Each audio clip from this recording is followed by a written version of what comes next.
Small is beautiful _ a study of economics, A.E.F. Schumacher. Small is beautiful.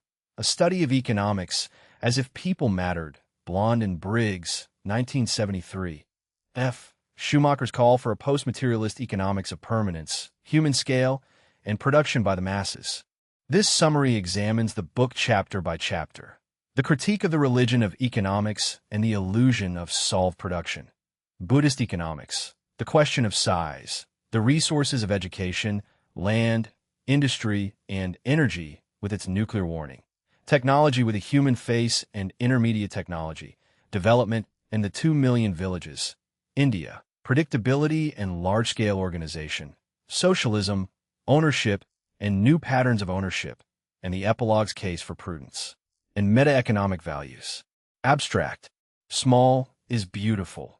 A study of economics as if people mattered, 1973, is E.F. Schumacher's critique of the religion of economics and his proposal of an economics of permanence. The book opens with the fateful error that the problem of production has been solved, develops the counter-ideals of Buddhist economics and the proper use of land, and moves through the resources of industry and energy with its nuclear warning to the constructive core, technology with a human face, intermediate technology, the development of 2 million villages, and the problems of India. It closes with the future-predicting machine, the theory of large-scale organization, socialism, and new patterns of ownership, and an epilogue appealing to the cardinal virtue of prudence. The summary follows the book chapter by chapter in the author's first-person register, giving each chapter an equal structure, crystallized concepts, and verified quotations from a source. Executive summary. The modern world, Schumacher argues, has been shaped by its metaphysics, which shaped its education, which brought forth its science and technology, and the metaphysics in question is materialism, the elevation of production and the acquisition of wealth to the highest goals. A way of life based on permanent, limitless expansionism in a finite environment cannot last long, and already the world tumbles from crisis to crisis. Human nature revolts against inhuman patterns. The living environment breaks down, and the inroads into non-renewable resources loom ahead. The book's governing move is to diagnose this as a metaphysical disease. The 19th century's denial of the hierarchy of levels of being, of the distinction between ends and means, and of ethics itself, and to prescribe a cure that must be metaphysical, an economics that takes people rather than goods as its subject, a technology with a human face, and a prudence that knows when enough is enough. Central thesis. The central thesis is that economics is a derived body of thought, derived from meta-economics. It must derive its aims from a study of man and much of its methodology from a study of nature. Economics, as currently practiced, addicted to purely quantitative analysis, acts as a barrier to understanding. The market reduces quality to quantity, equates everything with everything else, and takes the sacredness out of life, while the religion of economics promotes an idolatry of rapid change without any limiting principle. The remedy is not the abolition of economics, but its reorientation.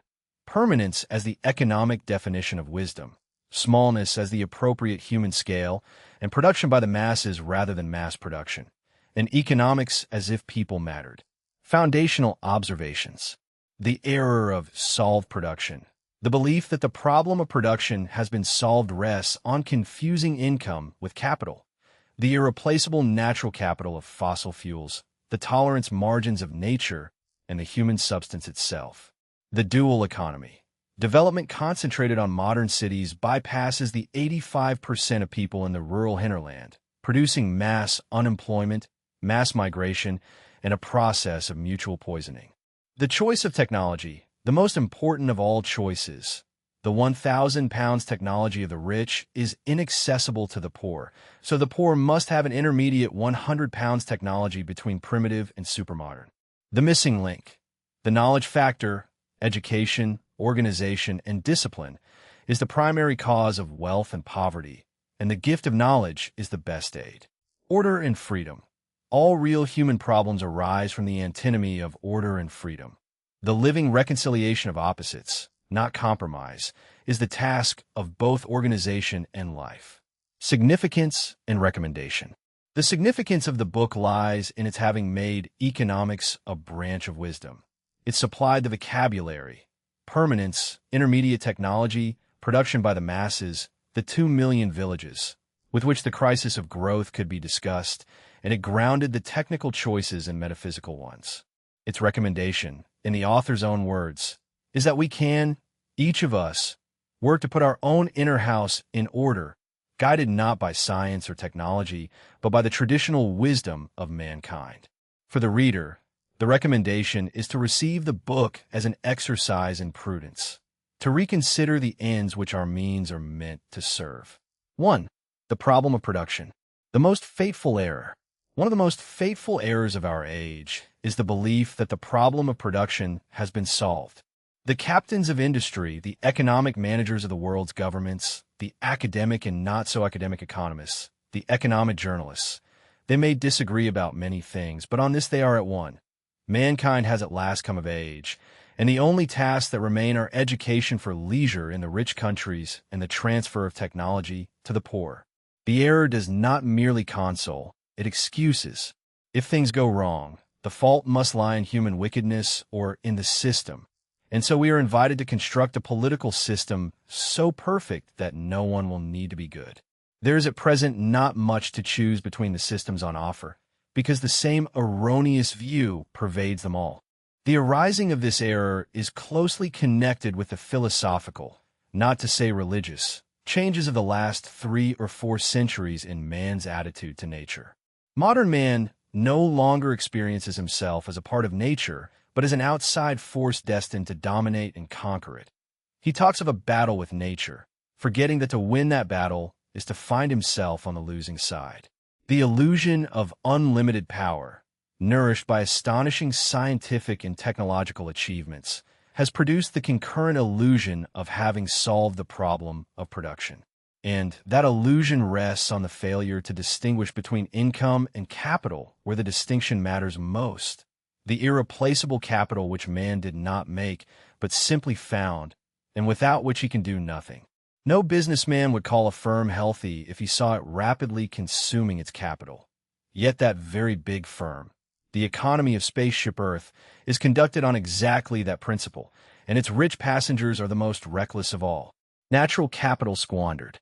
3 categories of this natural capital are being squandered as if they were income. There are the fossil fuels, which we treat as income items, although they are undeniably capital items. No conservation, maximize current use, no serious study of alternatives. Nothing but talk of trebling consumption by the year 2000 and trebling again in the generations after, as if the question were what must be done rather than what can be done. The question is wrong-headed because it assumes income where it should assume capital. Fossil fuels are not made by men and cannot be recycled. Once they are gone forever. There are, second, the tolerance margins of a benign nature, the living world around us, which we have begun to assault with substances unknown to nature, against which nature is virtually defenseless. And there is third, the human substance itself, for our current methods of production are already eating into the very substance of industrial man. The substance of man cannot be measured by gross national product. Perhaps it cannot be measured at all, except by certain symptoms of loss: crime, drug addiction, vandalism, mental breakdown, rebellion. Statistics never prove anything. Shifting the problem to another sphere. Nuclear energy is the supreme example of the method of solving one problem by shifting it to another sphere. Replace thousands of millions of tons of fossil fuels every year with nuclear energy, and you create an environmental and ecological problem of monstrous magnitude. President Nixon's science advisor, Dr. Edward David, spoke of his queasy feeling about waste that must stay sealed underground for 25,000 years before they are harmless. The further proposition that future scientists will devise safety rules of such perfection that radioactive materials can be handled in ever-increasing quantities with entire safety merely shifts the problem to another sphere again, the sphere of everyday human behavior, where wars and civil disturbances must be made impossible. Any one of the three categories of natural capital suffices to make the case. A lifestyle designed for permanence. The case is simply that our most important task is to get off our present collision course, and to talk about the future is useful only if it leads to action now. We must understand the problem and see the possibility of a new lifestyle designed for permanence. In agriculture and horticulture, production methods that are biologically sound, productivity will then look after itself. In industry, the evolution of small-scale, relatively nonviolent technology with a human face, so that people can enjoy themselves while they work. And new forms of partnership between management and men, even forms of common ownership. We are told that we are entering the era of the learning society. Let's hope this is true. We still have to learn how to live peacefully, not only with our fellow men, but also with nature, and above all with those higher powers which have made nature and have made us. Fossil fuels, irreplaceable assets treated as income. No conservation, maximized use, no funds set aside for the evolution of a non-fossil economy. The tolerance margins of nature, the capacity of benign nature to absorb interference, squandered since the war by a unique quantitative and qualitative jump in industrial production. The human substance, industrial man himself, whose substance cannot be measured by GNP, only by symptoms of loss. Quote, a businessman would not consider a firm to have solved its problems of production and to have achieved viability if he saw that it was rapidly consuming its capital. How, then, could we overlook this vital fact when it comes to that very big firm, the economy of spaceship Earth, and, in particular, the economies of its rich passengers? Quote, it is as if aborigines were suddenly attacked with machine gun fire. Their bows and arrows are of no avail. 2. Peace and permanence. The road to peace as the road to riches. The dominant modern belief is that the soundest foundation of peace is universal prosperity. One may look in vain for evidence that the rich have regularly been more peaceful than the poor, but it is argued the rich have never felt secure, and that if everybody were rich, there would be nothing to fight about. The road to peace, it is persuaded, is the road to riches. The belief is almost irresistible because it suggests that the faster you get one desirable thing, the more securely you attain another, and because it completely bypasses the whole question of ethics. There is no need for renunciation or sacrifice. Science and technology will carry us along the road to peace and plenty. All that is required is that we not behave stupidly, cutting into our own flesh. Gandhi used to talk disparagingly of dreaming of systems so perfect that no one will need to be good. And this is precisely the dream we now claim to implement with our marvelous powers of science and technology. Why ask for virtues man may never acquire, when scientific rationality and technical competence are all that is needed? Instead of listening to Gandhi, we listened to Lord Keynes. In 1930, during the worldwide depression, he speculated on the economic possibilities of our grandchildren and concluded that the day might not be far off when everybody would be rich, when we should once more value ends above means and prefer the good to the useful. But beware, he said, for at least another 100 years we must pretend to ourselves that fair is foul and foul is fair, for foul is useful and fair is not.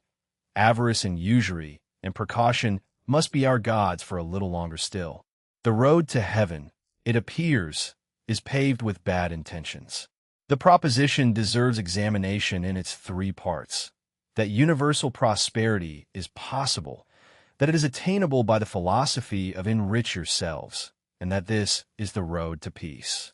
Is there enough to go round? We immediately encounter the difficulty that no one could tell us what enough is.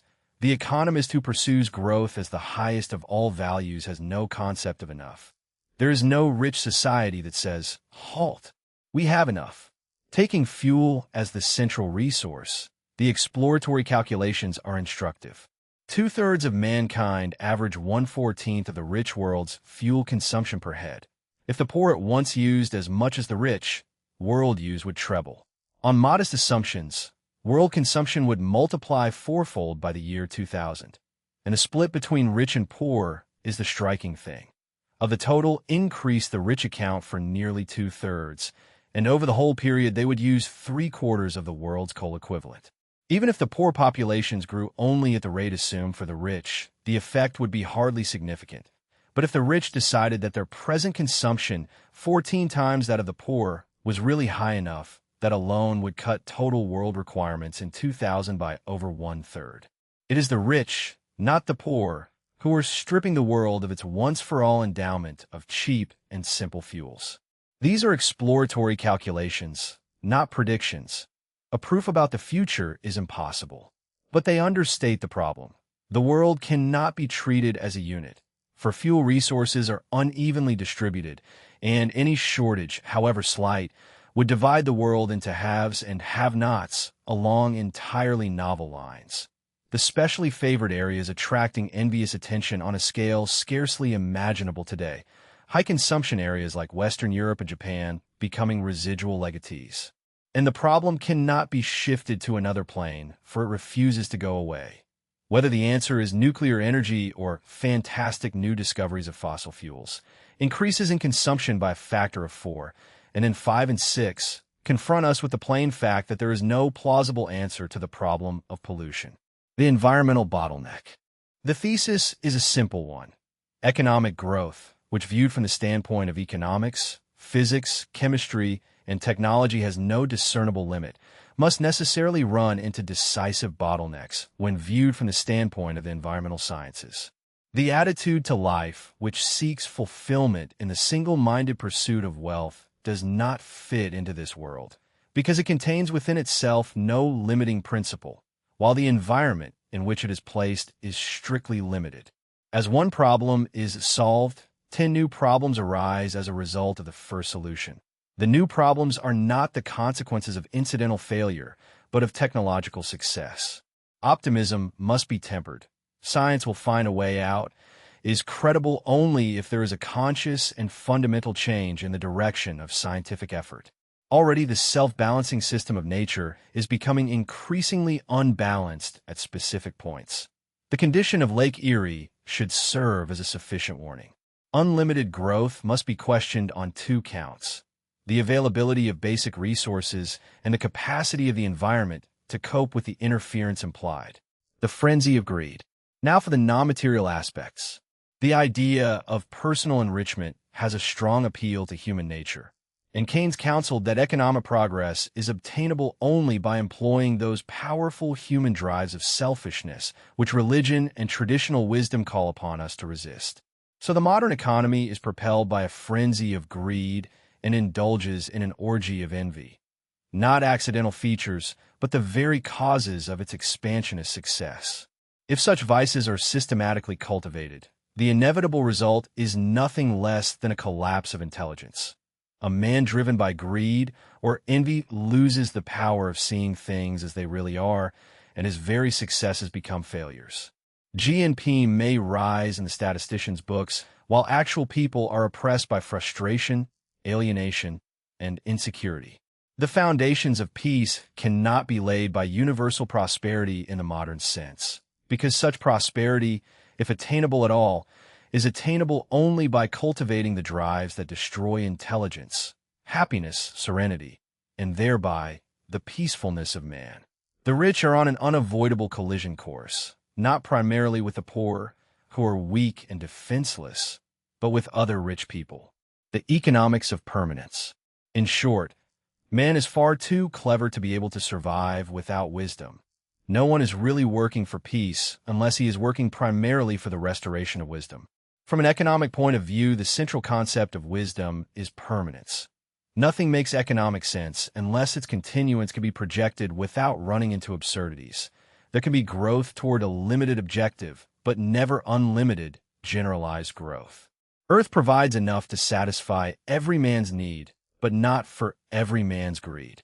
The cultivation and expansion of needs is the antithesis of wisdom, of freedom, and of peace. Every increase of needs increases dependence on outside forces one cannot control, and therefore existential fear. Only a reduction of needs lessens the tensions that are the ultimate causes of strife and war.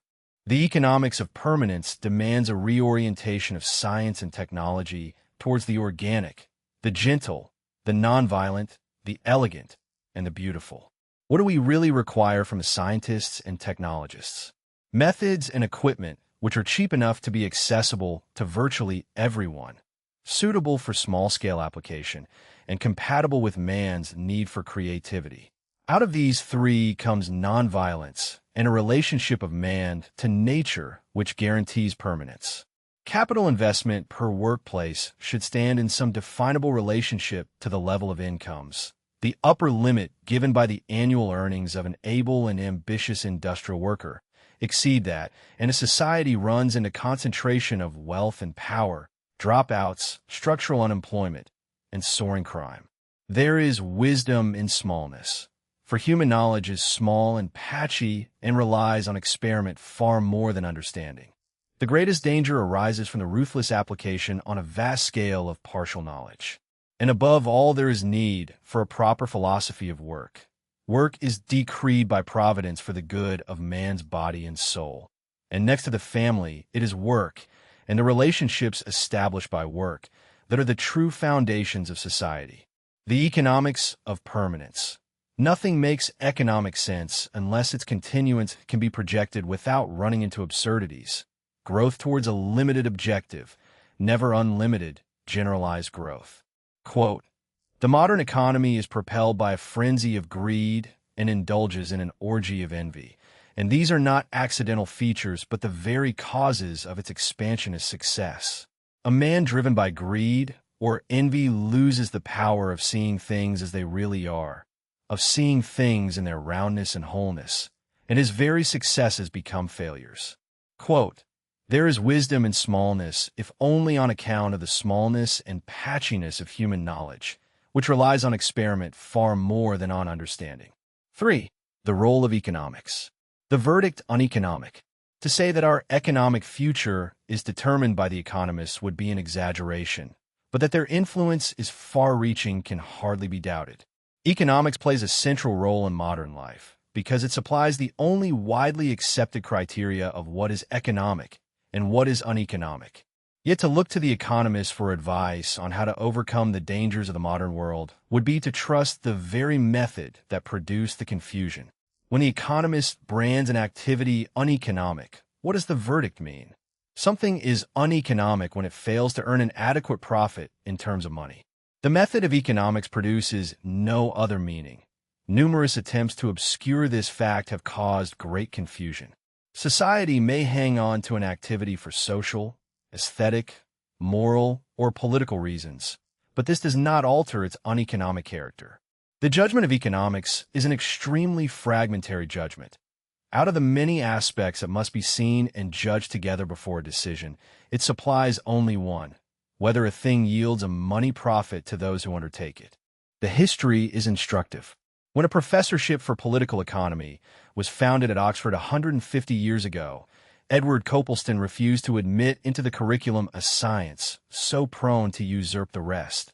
Nassau Sr., the first professor, immediately claimed that the pursuit of wealth is to the mass of mankind the great source of moral improvement. John Stuart Mill looked upon political economy as a fragment of a greater whole, whose conclusions are only true conditionally. Even Keynes admonished us not to sacrifice to the economic problem matters of greater and more permanent significance. But such voices are seldom heard today. In the current vocabulary of condemnation, there are few words as final as uneconomic. Call a thing immoral or ugly, soul-destroying, or a peril to the peace of the world. Unless you have shown it to be uneconomic, you have not really questioned its right to exist. The narrowness of the calculus. Do not overlook the words to those who undertake it. It is a great error to assume that economics determines whether an activity yields a profit to society as a whole. Even nationalized industries are expected to pursue a financial target without regard to the damage they inflict elsewhere. The prevailing creed, held with equal fervor by all political parties, is that the common good is maximized if everybody strives for an acceptable return. A faith in the hidden hand not even Adam Smith possessed, the faith that what is good for General Motors is good for the United States. The judgments of economics are methodically narrow in two respects. They give vastly more weight to the short than to the long term, because in the long run we are all dead, and they exclude from cost all free goods, the entire God-given environment, except those parts privately appropriated. An activity can be economic, although it plays hell with the environment, and a competing activity that protects the environment at some cost will be uneconomic. Economics also deals with goods by their market value rather than what they really are. The market is the institutionalization of individualism and non-responsibility, an enormous simplification of business. Neither buyer nor seller is responsible for anything but himself, except that the buyer must not buy stolen goods, a rule required by the sanctity of private property, to which it testifies. The religion of economics has its own code of ethics, whose first commandment is to behave economically while producing, selling, and buying. But once the bargain hunter goes home and becomes a consumer, the commandment no longer applies. The consumer is extraterritorial. The reign of quantity. In the marketplace, qualitative distinctions vital to man and society are suppressed. The reign of quantity equates everything with everything else. To equate things is to give them a price. And to the extent that economic thinking pervades society, it takes the sacredness out of life, for there can be nothing sacred in something that has a price. To press non-economic values into the economic calculus, economists use cost/benefit analysis, which reduces the higher to the level of the lower and gives the priceless a price, an elaborate method of moving from preconceived notions to foregone conclusions. But the logical absurdity is not the greatest fault. What is destructive of civilization is the pretense that everything has a price, that money is the highest of all values. Meta-economics and the categories of goods. Economics is a derived body of thought, derived from meta-economics. It does not stand on its own feet. If the economist remains unaware of the boundaries of his calculus, he falls into the error of medieval theologians who settled questions of physics by biblical quotation. Meta-economics consists of two parts.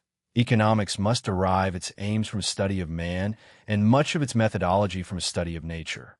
Economics, as currently practiced, addicted to purely quantitative analysis and timidly refusing to look into the real nature of things, acts as a most effective barrier to understanding rather than a contribution to it.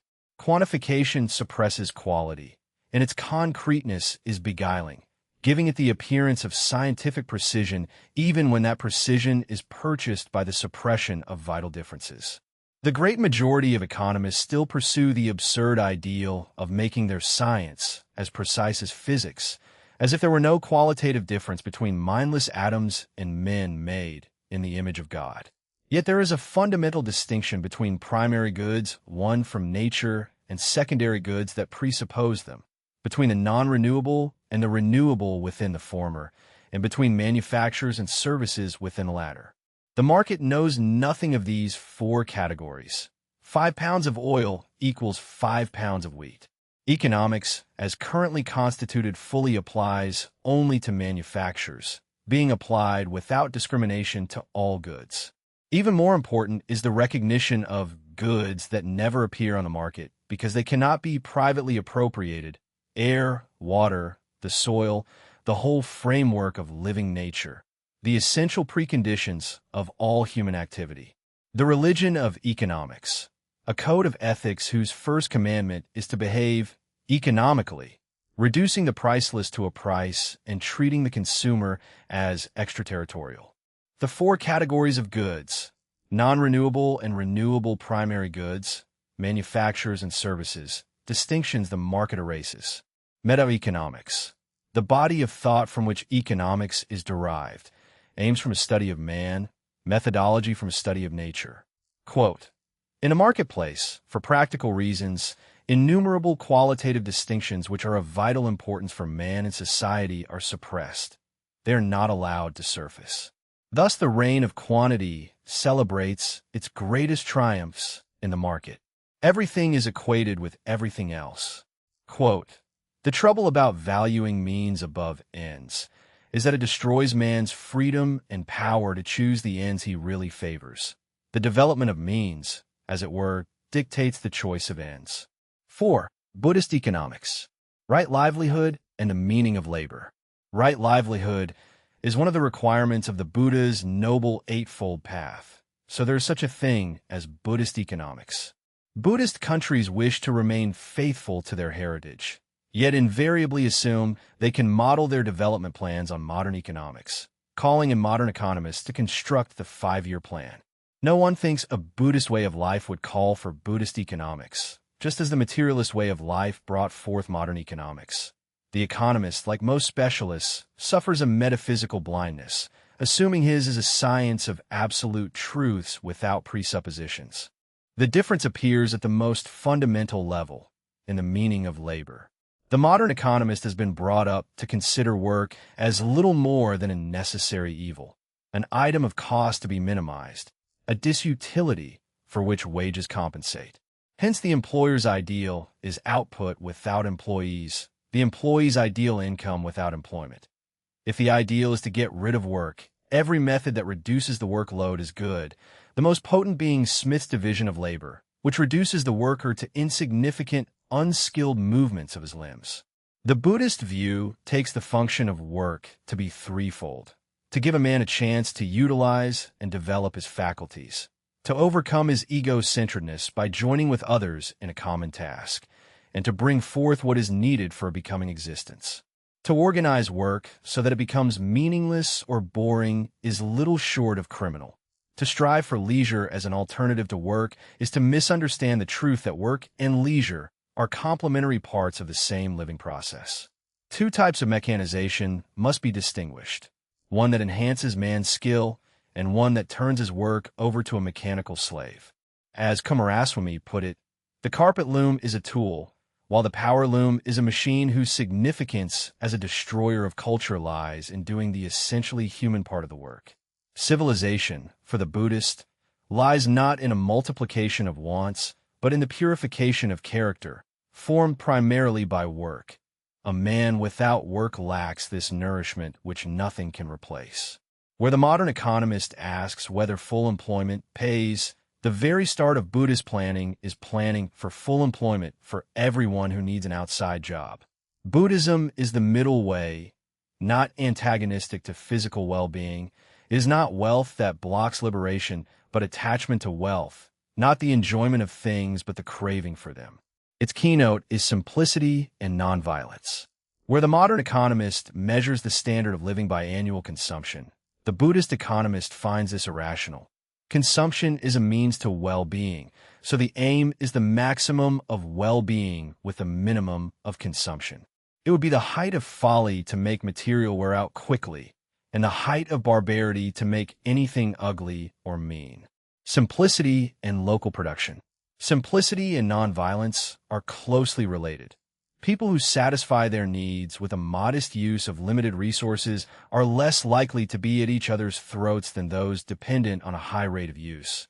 And people in highly self-sufficient local communities less likely to be drawn into large-scale violence than those dependent on worldwide trade. Production from local resources for local needs is the most rational economic life. Dependence on import from afar is uneconomic. Just as the modern economist admits that high transport consumption between home and work signifies a misfortune, so the Buddhist economist holds that satisfying wants from faraway sources signifies failure. Modern statistics count ton miles per head as progress. The same statistics indicate a deterioration in the pattern of consumption. Renewable and non-renewable. The sharpest difference concerns natural resources. Modern economics does not distinguish renewable from non-renewable materials, its very method being to equalize and quantify everything by a money price. The only difference between coal, oil, wood, and water power is relative cost, and the cheapest wins. From a Buddhist point of view, this will not do. Non-renewable goods must be used only if indispensable, with the greatest care for conservation. To use them heedlessly is an act of violence. A population living on non-renewable fuels is parasitic, living on capital instead of income, a way of life with no permanence. The Buddha's teaching enjoins a reverent attitude to all sentient beings and, with great emphasis, to trees. Universal planting and tending of trees would yield genuine development independent of foreign aid. The middle way. The study of Buddhist economics can be recommended even to those who value growth above spiritual values. For the choice is not between modern growth and traditional stagnation, but the finding of the middle way between materialist heedlessness and traditionalist immobility. Right livelihood. Right livelihood, a requirement of the Noble Eightfold Path, the convergence of spiritual and material life in work.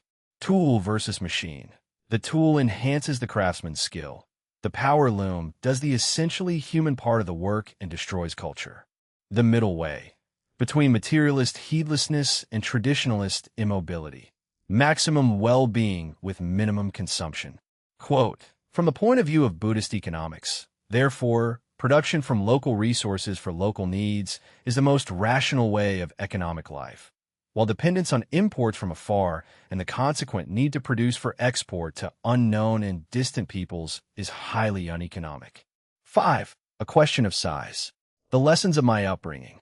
I was brought up on interpretation of history, which suggested that in the beginning was the family. Then families formed tribes, tribes formed nations, nations formed unions, and finally we could look forward to a single world government. But the opposite seems to be happening, a proliferation of nation-states, from 60 members of the United Nations to more than twice as many, still growing. What my youth called balkanization has been going on merrily for over 50 years. Large units tend to break up into smaller units. I was also brought up on the theory that to be prosperous a country had to be big. Yet a list of the most prosperous countries in the world shows most of them to be very small, while most of the biggest are very poor indeed. And third, I was brought up on the economies of scale, the irresistible trend to ever bigger units dictated by modern technology. Yet the number of small units is also growing, and many of them are highly prosperous and provide society with most of its fruitful new developments. Theory and practice are not easy to reconcile on any of the three counts. Even today, we are told gigantic organizations are inescapably necessary. But look closely, and you see that as soon as great size has been created, there is a strenuous attempt to attain smallness within bigness. Mr. Sloan structured General Motors as a federation of reasonably sized firms.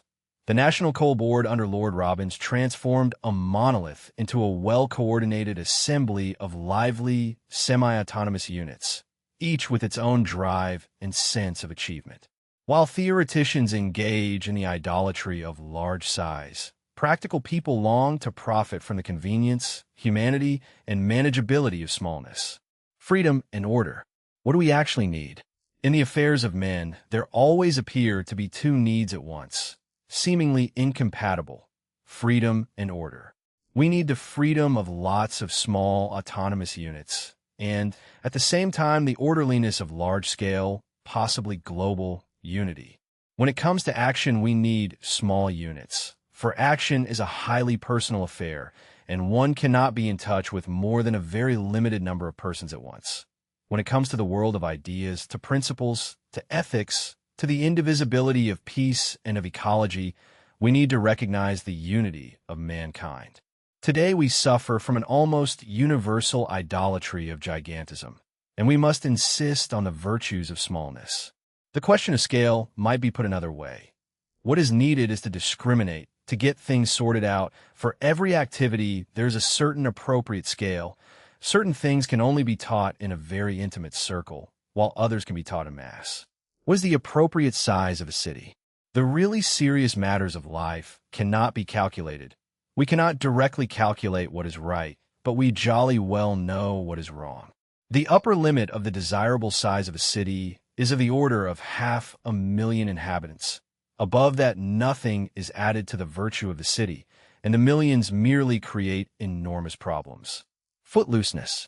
The idolatry of gigantism is one of the causes, and certainly one of the effects of modern transport and communications, whose most powerful effect is to make people footloose. Millions desert the rural areas to follow the city lights. In the United States, 3 continuous megalopolitan areas of 60 million people each, the rest of the country left practically empty. Before mass transport, the structure was simply there, because people were relatively immobile. There was mobility, but no footlooseness. Now a great deal of structure has collapsed. A country is like a big cargo ship in which the load is in no way secured. It tilts, and all the load slips over, and the ship founders. Footlooseness is the more serious the bigger the country, producing in the rich megalopolis dropouts and crime. In the poor, mass migration into cities, mass unemployment, and the threat of famine, a dual society without inner cohesion, subject to maximum political instability. Lima is the illustration. 175,000 people in the early 1920s, now approaching 3 million, 1,000 arriving from the countryside every day, squatting on empty land. Nobody knows how to stop the drift. The viability of people and regionalism. There is no such thing as the viability of states or nations, only the viability of people. People are viable when they can stand on their own feet and earn their keep. You do not make non-viable people viable by putting large numbers into one huge community, nor viable people non-viable by splitting a large community into smaller, more intimate, more coherent groups. If a rich province secedes, nothing very much happens. The normal case is that the poor provinces wish to separate from the rich, who hold on because exploitation within one's own frontiers is infinitely easier than exploitation beyond them. The necessity of a large internal market is an optical illusion as conceived in terms of political boundaries. Whether a prosperous market lies within the boundaries or outside makes very little difference. What does make a difference is the law of disequilibrium, infinitely stronger in a mobile society than the so-called law of equilibrium. Nothing succeeds like success, and nothing stagnates like stagnation. The successful province drains the life out of the unsuccessful. Hence, the most important problem of this half-century is regionalism, not combining states into free trade systems, but developing all the regions within each country. And the nationalism of small nations is a logical response to the need for regional development.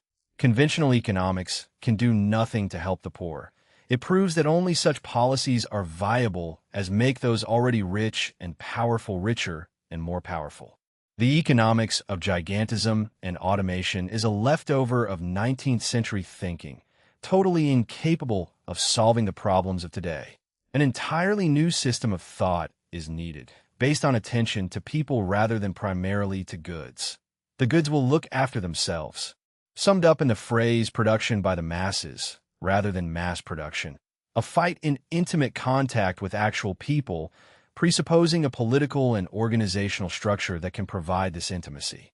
People can be themselves only in small comprehensible groups. If economic thinking cannot get beyond its vast abstractions and make contact with the human realities of poverty, frustration, alienation, despair, crime, stress, ugliness, and spiritual death, then let us scrap economics and start afresh. Footlooseness.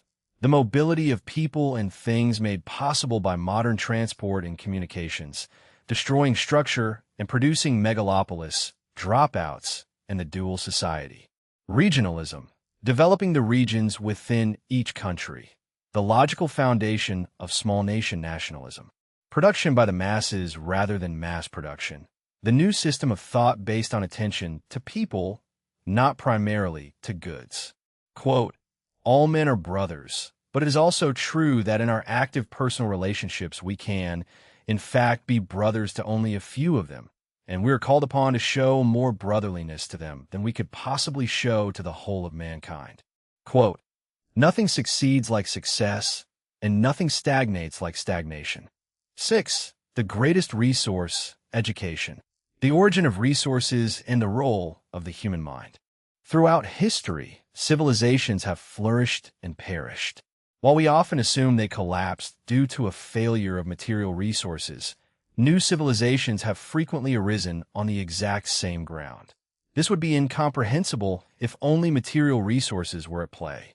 It points to the fact that man, not nature, provides the primary resource. The key factor of all economic development comes out of the human mind, a sudden outburst of daring, initiative, invention, and constructive activity. No one can definitively say where this initial spark originates, but we can see how it maintains and strengthens itself through education.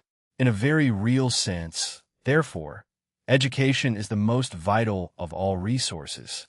The misguided faith in science and know-how. If Western civilization is in a state of permanent crisis, it is not far-fetched to suggest there is something wrong with its education. We treat education as the residual legatee of all our problems. If the nuclear age brings new dangers or commercialism brings new temptations, the answer is always more education.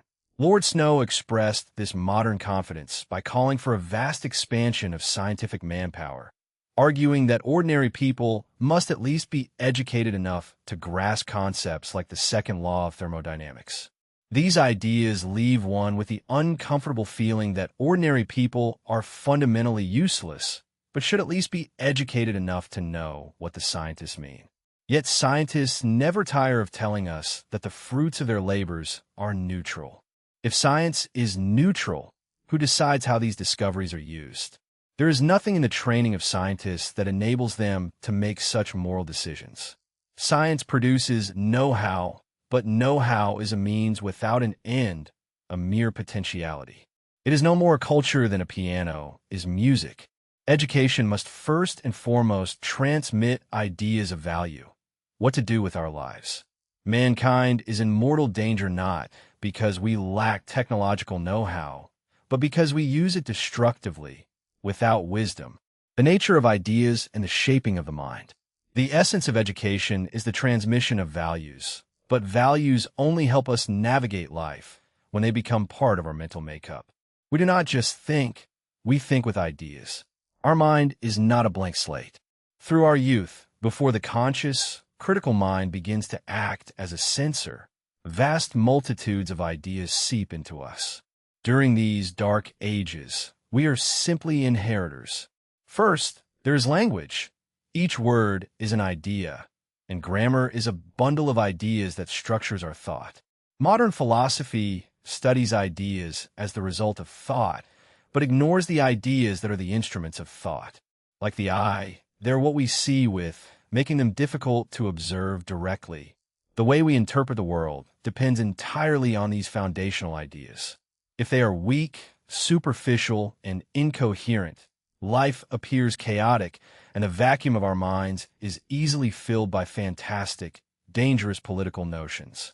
When people seek education, they are really looking for powerful ideas that make the world and their own lives intelligible, rescuing them from the estrangement of a meaningless existence. The crisis of estrangement and the loss of coherence.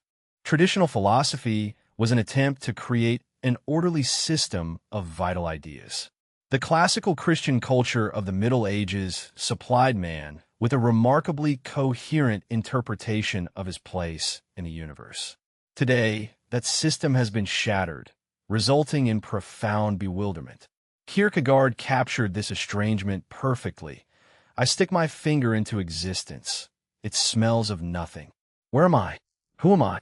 Bertrand Russell concluded that the universe is simply the outcome of accidental collocations of atoms, and that the soul's habitation must be built on the firm foundation of unyielding despair. This estrangement breeds loneliness, cynicism, and the ardent adoption of fanatical teachings. Never has science been more triumphant, yet we despair because while we know how to do many things, we do not know what to do. As Ortega y Gasset put it, living is nothing more or less than doing one thing instead of another.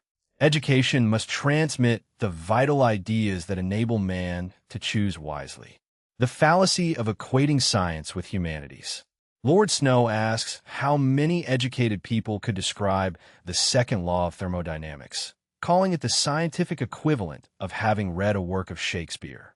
Such a statement challenges the entire basis of our civilization. The second law is a working hypothesis for scientific research. Shakespeare teems with vital ideas about the inner development, grandeur, and misery of human existence. How could these two be equivalent? What do I miss as a human being if I have never heard of the second law of thermodynamics? Nothing. What do I miss by not knowing Shakespeare? Unless I get my understanding elsewhere, I simply miss my life. If we tell our children that one is as good as another, the sins of the fathers will be visited upon the third and fourth generations. The time it takes for an idea to fully mature and dominate a new generation's mind. The greatest ideas of science cannot produce a philosophy by which we can live. The 6 destructive metaphysical ideas of the 19th century. Where shall the bewildered man turn? To the humanities, ideally, to find vital ideas. Yet today, the humanities are dominated by 6 ideas stemming from the 19th century. 1. Evolution. The idea that higher forms continually develop out of lower forms as an automatic process, now systematically applied to all reality. 2. Competition and natural selection. The survival of the fittest, presented not as observation, but as universal law. 3. Marxism. The belief that higher manifestations of human life, religion, art, are phantasmagorias erected to disguise economic interests and class struggles. 4. Freudianism. The reduction of higher human manifestations to the dark stirrings of the subconscious and unfulfilled childhood incest wishes. 5. Relativism. The denial of all absolutes, dissolving norms and undermining the idea of truth. 6. Positivism. The claim that valid knowledge can only be attained through natural sciences, rendering meaning and purpose unknowable. These tremendous leaps of imagination share one commonality. They assert that what was previously taken to be of a higher order is really nothing but a subtle manifestation of the lower. Man is nothing but atoms. His highest achievements are nothing but disguised economic greed or sexual frustration. Originally just the intellectual theories of their creators, by the third and fourth generations, these ideas have seeped into the public's dark ages. They are now the very instruments through which the Western world interprets reality. The metaphysical disease and the true purpose of education. We turn to the humanities to lead us out of the dark wood of muddled ignorance.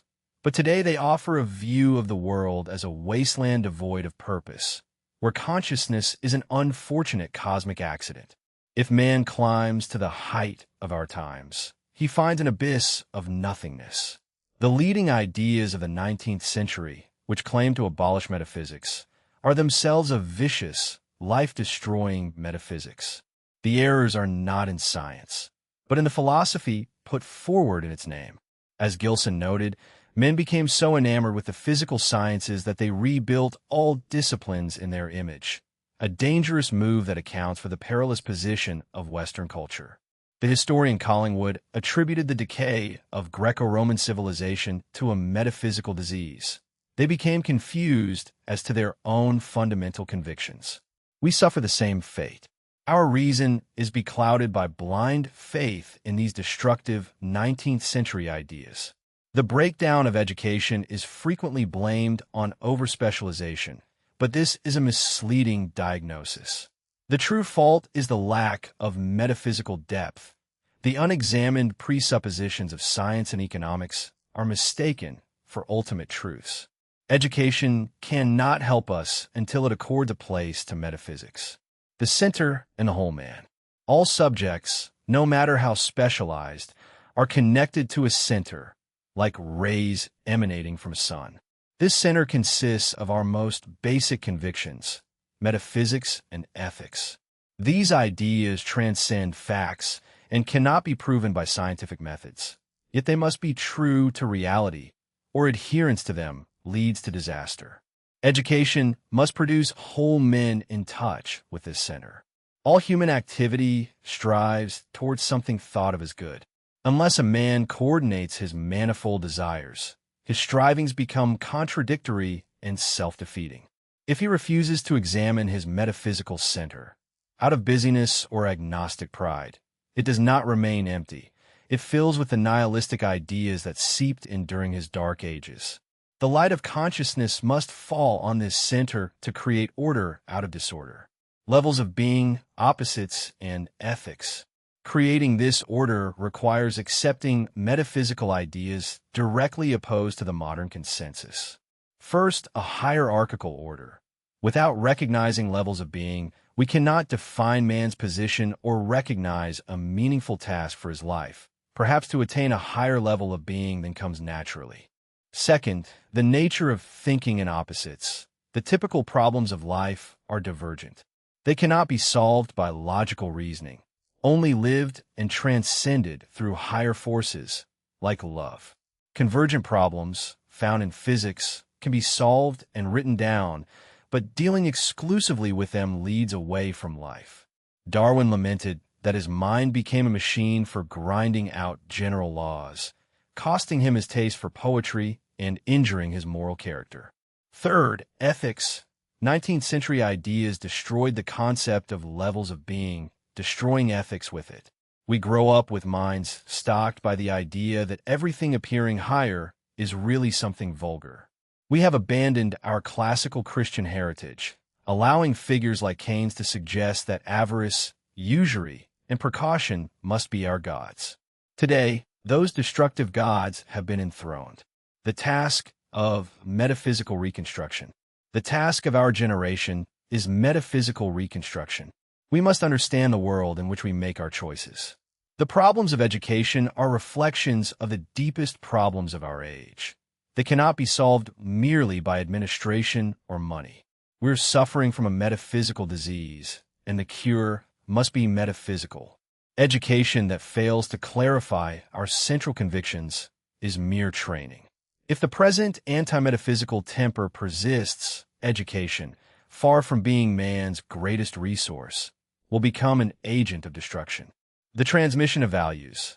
Education's first task is not know-how, but ideas of value. What to do with our lives, because know-how is a means without an end, an unfinished sentence. The toolbox of ideas. The set of ideas, principally language, grammar, and the great 19th century systems, with which, by which, and through which we experience and interpret the world. Levels of being. The hierarchical order of the universe. An indispensable instrument of understanding, without which we cannot define man's position or see a meaningful task for his life. Divergent and convergent problems. Convergent problems admit of written solutions and progressive accumulation. Divergent problems, irreconcilable opposites, are solved only by living, by forces from a higher level. Metaphysical reconstruction, the task of our generation, not invention, not mere reversion, but understanding the present world. The cure for a metaphysical disease must be metaphysical. Quote, "What do I miss as a human being if I have never heard of the second law of thermodynamics?" The answer is nothing. And what do I miss by not knowing Shakespeare? Unless I get my understanding from another source, I simply miss my life. Quote, "Divergent problems, as it were, force man to strain himself to a level above himself. They demand, and thus provoke the supply of forces from a higher level, thus bringing love, beauty, goodness, and truth into our lives." 7. The proper use of land. The land and the fate of civilizations. Among material resources, the greatest, unquestionably, is the land. Study how a society uses its land, and you can come to pretty reliable conclusions as to what its future will be. Tom Dale and Vernon Carter put it aptly in Topsoil and Civilization. Civilized man has marched across the face of the earth and left a desert in his footprints. Civilized man despoiled most of the lands on which he lived long, felling timber, overgrazing grasslands, letting erosion rob his farmland of topsoil, until his civilization declined amidst the despoliation, where he moved to new land. Between 10 and 30 civilizations have followed this road to ruin. The ecological problem is not new, but the earth is now far more densely populated. There are no new lands to move to, and the rate of change is enormously accelerated. Land, inner means, is still the dominant belief that Western civilization has emancipated itself from dependence upon nature. Eugene Rabinowitch of the Bulletin of the Atomic Scientists assures us that if economical ways are found of synthesizing food from inorganic raw materials, which is likely to happen sooner or later, man may even become independent of plants. If that happened, the connection between topsoil and civilization would be broken. Or would it? The proper use of land poses not a technical nor an economic, but primarily a metaphysical problem. One of the most important tasks of any society is to distinguish between ends and means to ends. Is the land merely a means of production, or an end in itself, and with it the creatures upon it? Anything we do for its own sake does not lend itself to the utilitarian calculus. We wash because cleanliness is a value in itself, though washing could be shown to be uneconomic. The economists divide all activity between production and consumption, but man as producer and man as consumer is the same man. Nowhere is the confusion more noticeable than with the land. The farmer must cut costs as producer, even if he thereby destroys, for man as consumer, the health of the soil and the beauty of the landscape. As long as the land is looked upon as nothing but a factor of production, there is no escape from this confusion. That is its secondary nature. Before everything else, the land and its creatures are ends in themselves, meta-economic, and therefore, in a certain sense, sacred. The car and the calf. I may quite legitimately run my car to ruin, for there is nothing sacred about a man-made thing. But am I allowed to treat a calf or a hen as nothing but a utility? These questions cannot be answered scientifically. They are metaphysical. To equate car and animal on account of their utility, while failing to recognize their difference of level of being, is a metaphysical error likely to produce the gravest practical consequences. Religion helped our forebears to appreciate these truths. Man was placed in the Garden of Eden, not to be idle, but to dress it and keep it, and was given dominion, not the right to tyrannize, to ruin and exterminate. Agriculture is not an industry. The main danger to the soil stems from the townsman's determination to apply to agriculture the principles of industry. The Mansholt Plan would amalgamate the small family farms of Europe into large units operated as if they were factories and accelerate the departure of farmers into the cities. The fundamental principle of agriculture is that it deals with life, with living substances. Its means of production is the living soil.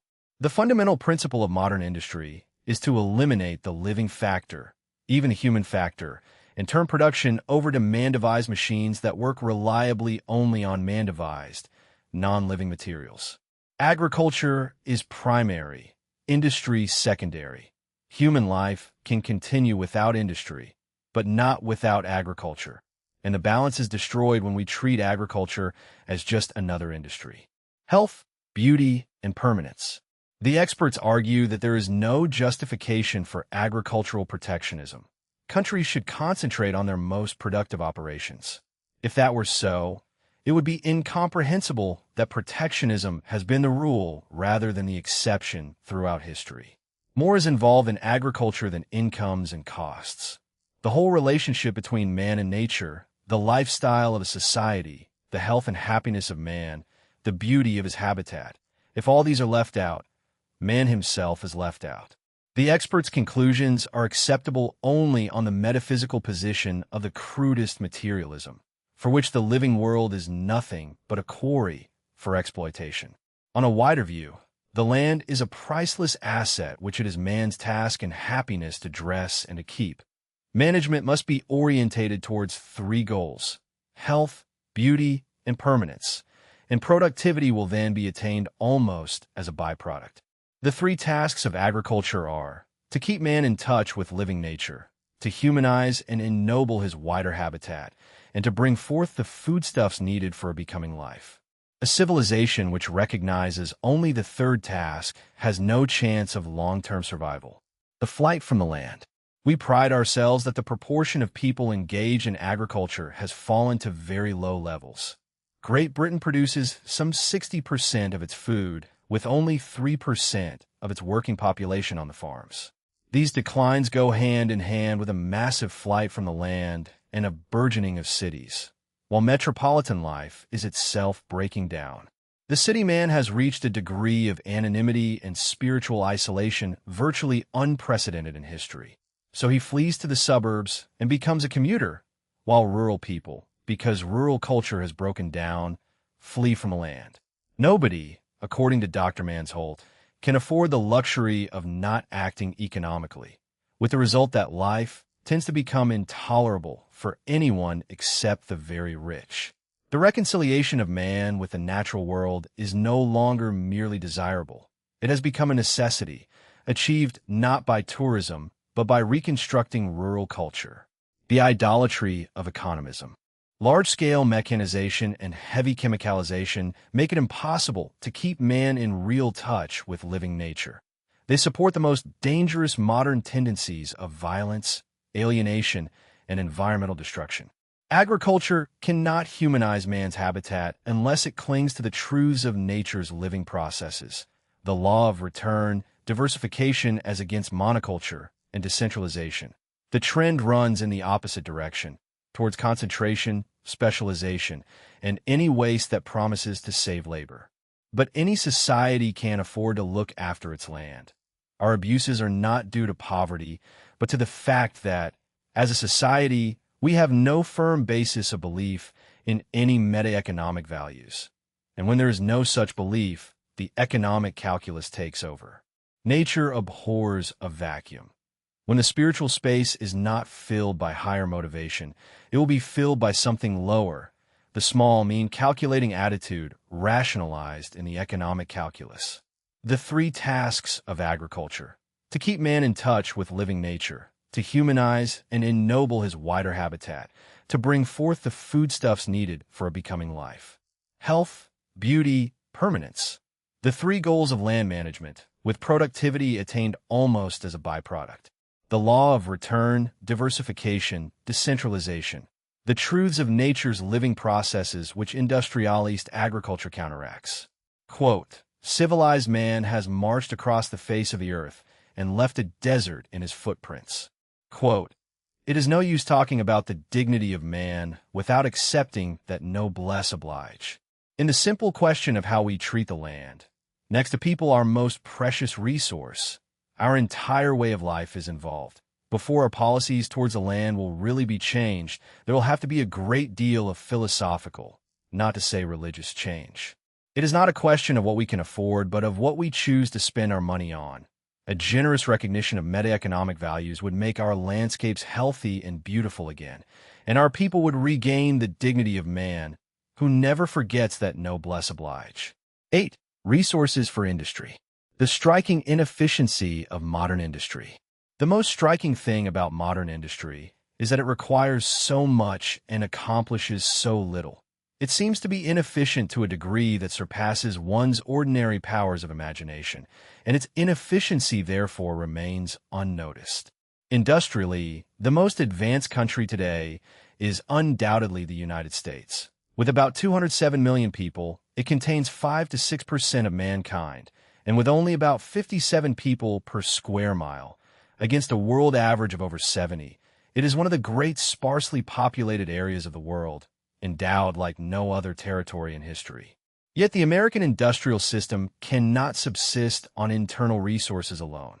The 5.5% of the world's population which lives in the United States requires something of the order of 40% of the world's primary resources to keep going.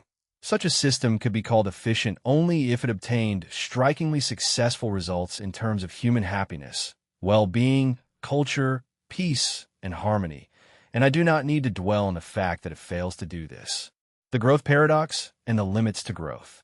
Professor Walter Heller, former chairman of the U.S. President's Council of Economic Advisors, reflects the opinion of the most modern economists. I cannot conceive a successful economy without growth. But if the American economy cannot be successful without further rapid growth, and if that growth depends on drawing ever-increasing resources from the rest of the world, what about the other 94.4% of mankind, which are so far behind America? If a high-growth economy is needed to fight the battle against pollution, which itself appears to be the result of high growth, what hope is there of ever breaking out of this extraordinary circle? The most prominent of the voices claiming that the Earth's resources are not adequate is the MIT study group's The Limits to Growth, a report for the Club of Rome, which tabulates the known reserves of 19 non-renewable resources, the years they will last at current rates, at exponential growth, and even if they were 5 times larger, with a column showing U.S. consumption as a percentage of world total. Aluminium 42%, natural gas 63%, coal 44%, petroleum 33%. The authors conclude that most of the currently important non-renewable resources will be extremely costly 100 years from now, and that the political questions between producer and consumer nations may arise before the ultimate economic one. Energy, the precondition of all other resources. It was perhaps useful, but hardly essential, for the MIT group to make so many elaborate and hypothetical calculations. Their conclusions derive from their assumptions. It does not require more than a simple act of insight to realize that infinite growth of material consumption in a finite world is an impossibility. The modern world believes in computers and masses of facts, and abhors simplicity, but it is always dangerous and normally self-defeating to try to cast out devils by Beelzebub. Nor is the industrial system gravely threatened by scarcities of the materials the MIT study examines. Who could say how much of these commodities lies in the crust of the earth? How much will be won from the oceans? How much recycled? It would have been better to concentrate on the one material factor, the availability of which is the precondition of all others and which cannot be recycled: energy. Energy is for the mechanical world what consciousness is for the human world. If energy fails, everything fails. As long as there is enough primary energy at tolerable prices, bottlenecks in any other primary material can be broken or circumvented. Yet the excessively quantitative orientation of modern economics treats energy supply as just one problem alongside countless others, bereft of qualitative understanding even of orders of magnitude. The destruction of the coal industries. It is said that coal is on the way out and will be replaced by oil, and when it is pointed out that this would mean the speedy exhaustion of all proved and expected oil reserves, it is blandly asserted that we are rapidly moving into the nuclear age. Countless learned studies purport to demonstrate that the demand for Western European coal is declining so quickly that the only problem is how to get rid of coal miners fast enough. It is fashionable to assume that any figures about the future are better than none. Make a guess, called an assumption, and derive an estimate by subtle calculation, presented as the result of scientific reasoning. This is a pernicious practice which can only lead to colossal planning errors, because it offers a bogus answer where an entrepreneurial judgment is required. As it happened, the practice did maximize the errors. Between 1960 and 1970, the dependence of the European community on fuel imports grew from 30 to over 60%, while the governments of Western Europe deliberately destroyed nearly half of their coal industries, as if coal were nothing but one of innumerable marketable commodities. Warnings of severe energy shortages were not refuted, but simply derided or ignored. The feasibility study of oil. Whatever the long-term future of nuclear energy, the fate of world industry during the remainder of this century would be determined primarily by oil. And I can do no better than quote from a lecture I delivered in April 1961.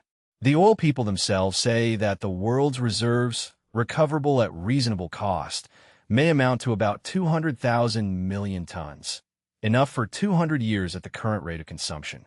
But the rate of consumption grows at 6 or 7% a year, and industrialization is spreading across the world, carried forward by the power of oil.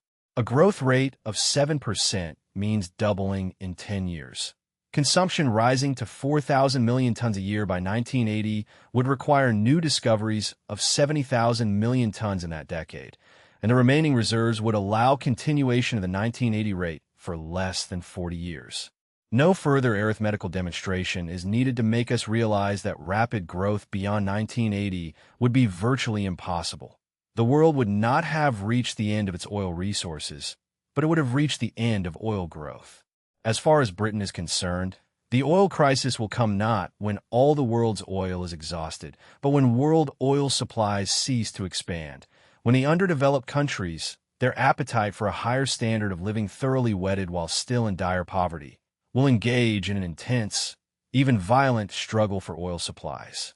Hence the overriding task of the National Coal Board, as trustee of the nation's coal reserves, to supply plenty of coal when the worldwide scramble for oil comes, a policy of conservation, not of liquidation. Oil as a wasting asset. These warnings, uttered throughout the 1960s, were treated with derision and contempt until the general fuel supply scare of 1970. Every new discovery of oil or natural gas in the Sahara, the North Sea, or Alaska was hailed as fundamentally changing all future prospects, as if the analysis had not already assumed that enormous new discoveries would be made every year. Today, OPEC has shown itself to be the greatest cartel monopoly the world has ever seen.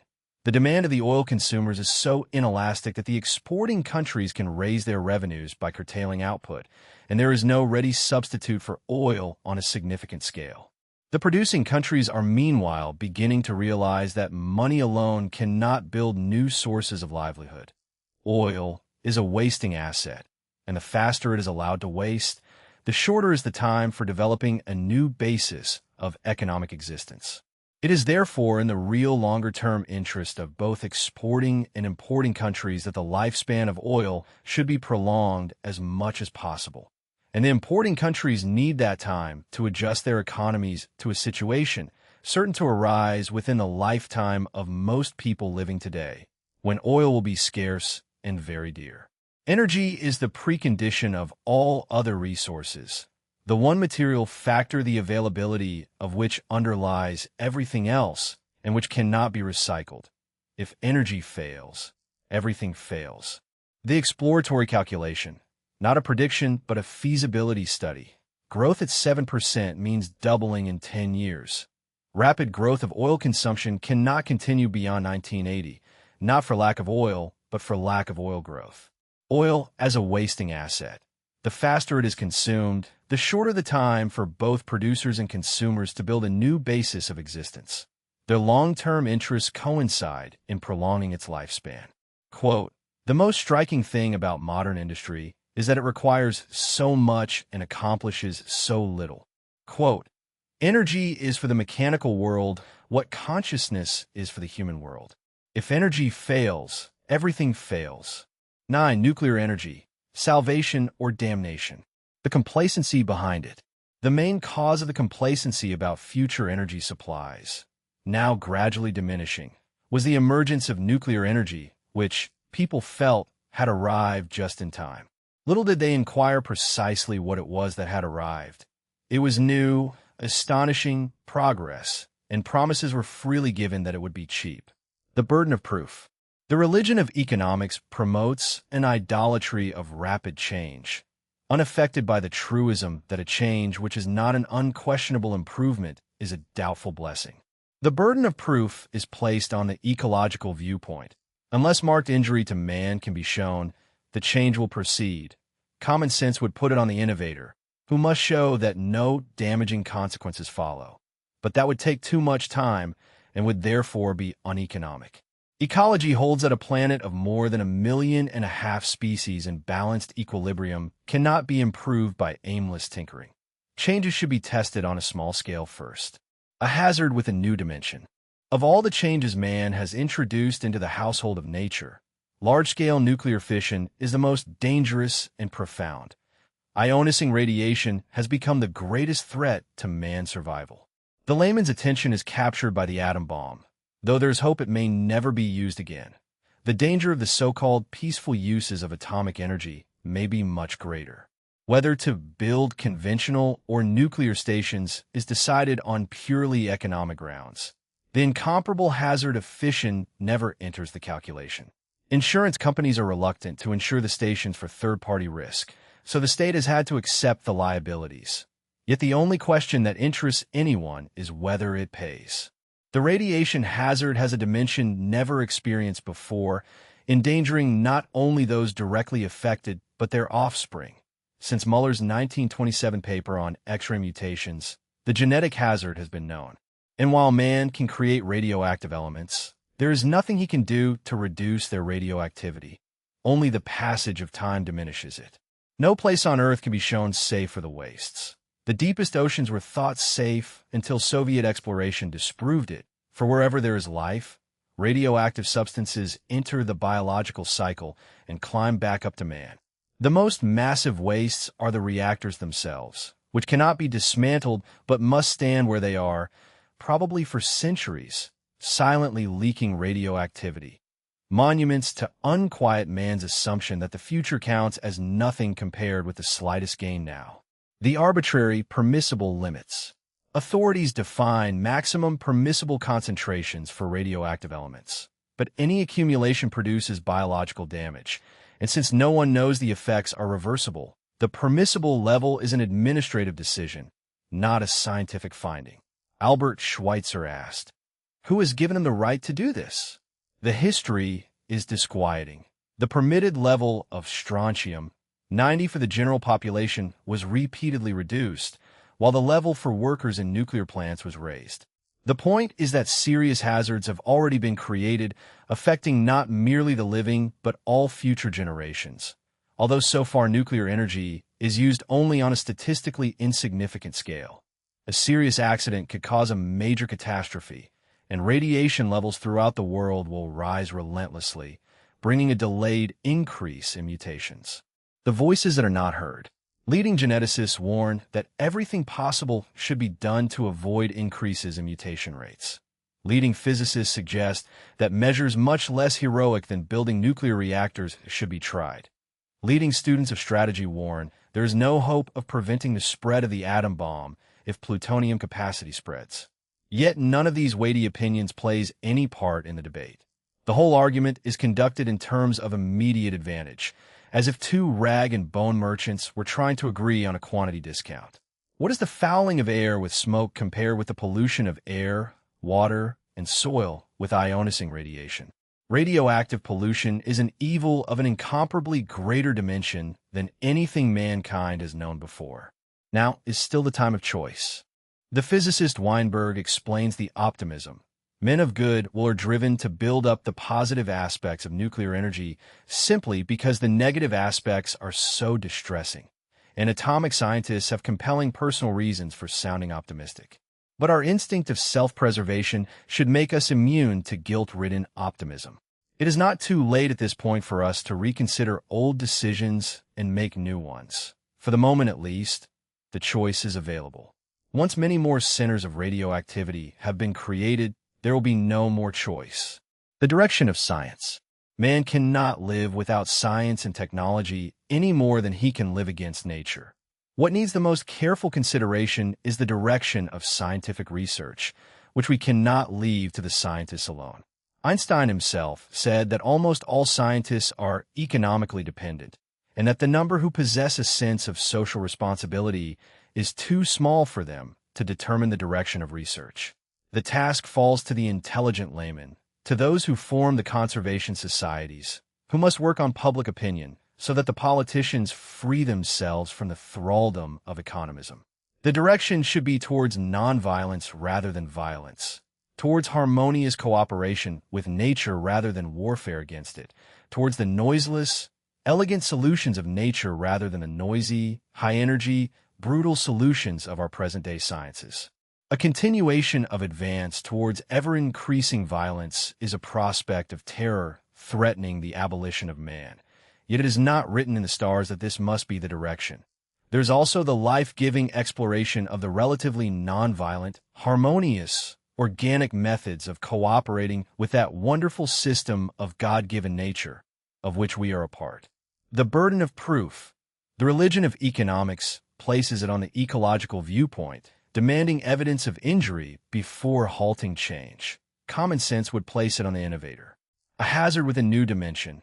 Radiation endangers offspring as well as the living, and its effects cannot be reversed. Unlike other pollutants, radioactivity cannot be destroyed. The direction of science. What needs careful control is not scientific research, but its direction, towards nonviolence and harmonious cooperation with nature rather than ever-increasing violence. Quote, "What does the fouling of air with smoke compare with the pollution of air, water, and soil with ionicing radiation? Radioactive pollution is an evil of an incomparably greater dimension than anything mankind has known before." Quote, "Once many more centers of radioactivity have been created, there will be no more choice, whether we can cope with the hazards or not." 10. Technology with a human face. The shape of modern technology. The modern world has been shaped by its metaphysics, which shaped its education, which brought forth its science and technology. So we may say the world has been shaped by technology. It tumbles from crisis to crisis. If that which has been shaped by technology looks sick, it might be wise to look at technology itself, to ask whether we might have something better, a technology with a human face. Strange to say, technology, although the product of man, develops by its own laws and principles, unlike those of living nature. Nature always knows where and when to stop. There is measure in all natural things, and the system of nature tends to be self-balancing, self-adjusting, self-cleansing. Not so with technology, which recognizes no self-limiting principle and, in the subtle system of nature, acts like a foreign body. There are now numerous signs of rejection. The threefold crisis. The world is involved in three crises at once. Human nature revolts against inhuman technological and organizational patterns. The living environment which supports human life aches and groans and gives signs of partial breakdown. And the inroads being made into the world's non-renewable resources, particularly the fossil fuels, are such that serious bottlenecks and virtual exhaustion loom ahead in the foreseeable future. Any one of these can turn out to be deadly. A way of life based on materialism, on permanent, limitless expansionism in a finite environment, cannot last long, and everywhere the problems seem to be growing faster than the solutions. Nothing in the last 25 years suggests that modern technology can really alleviate world poverty, not to mention the unemployment, which already reaches levels like 30% in many developing countries. The first law of economics.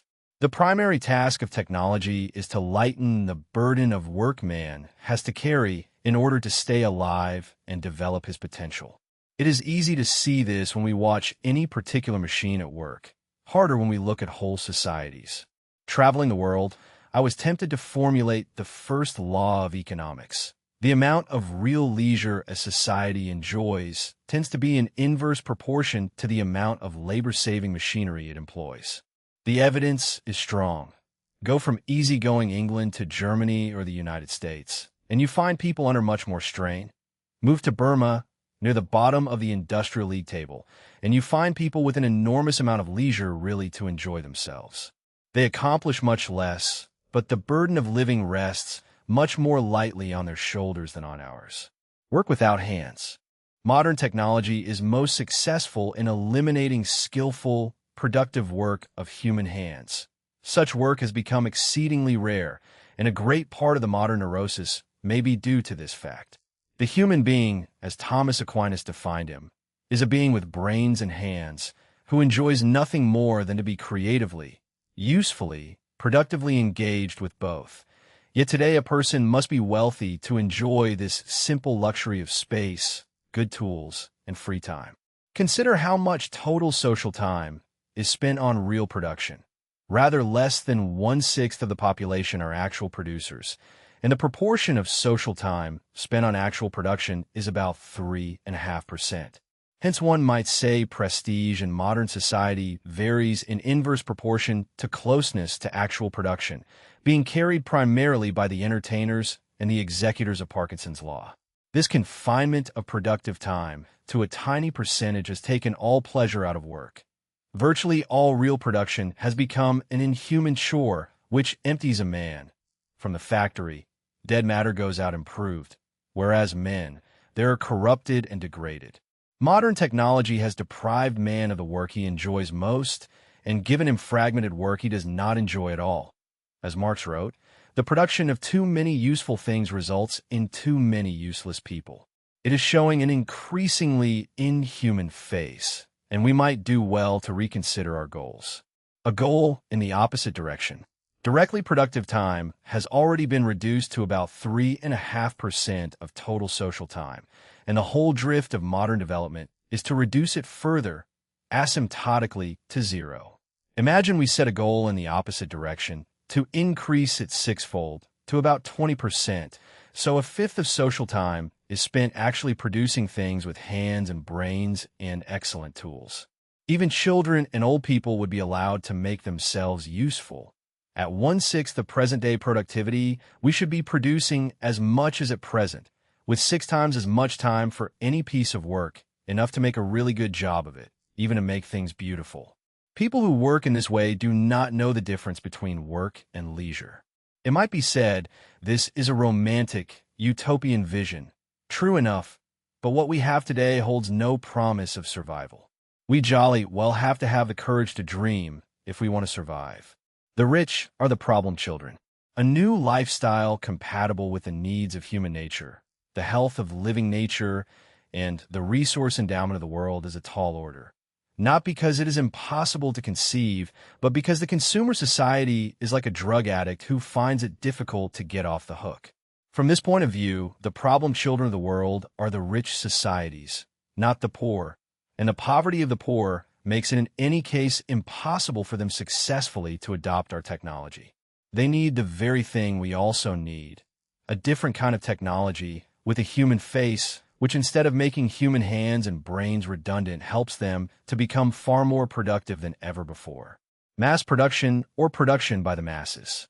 As Gandhi said, the poor of the world cannot be helped by mass production, only by production by the masses.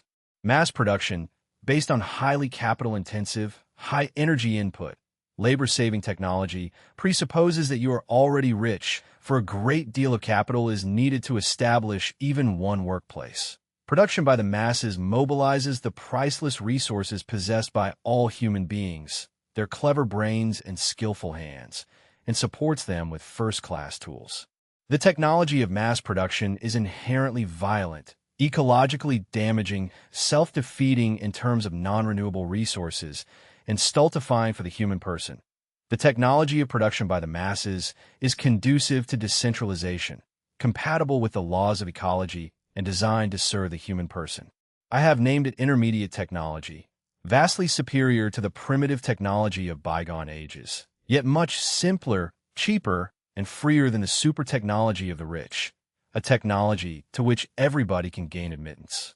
It requires a systematic, creative effort to bring it into existence.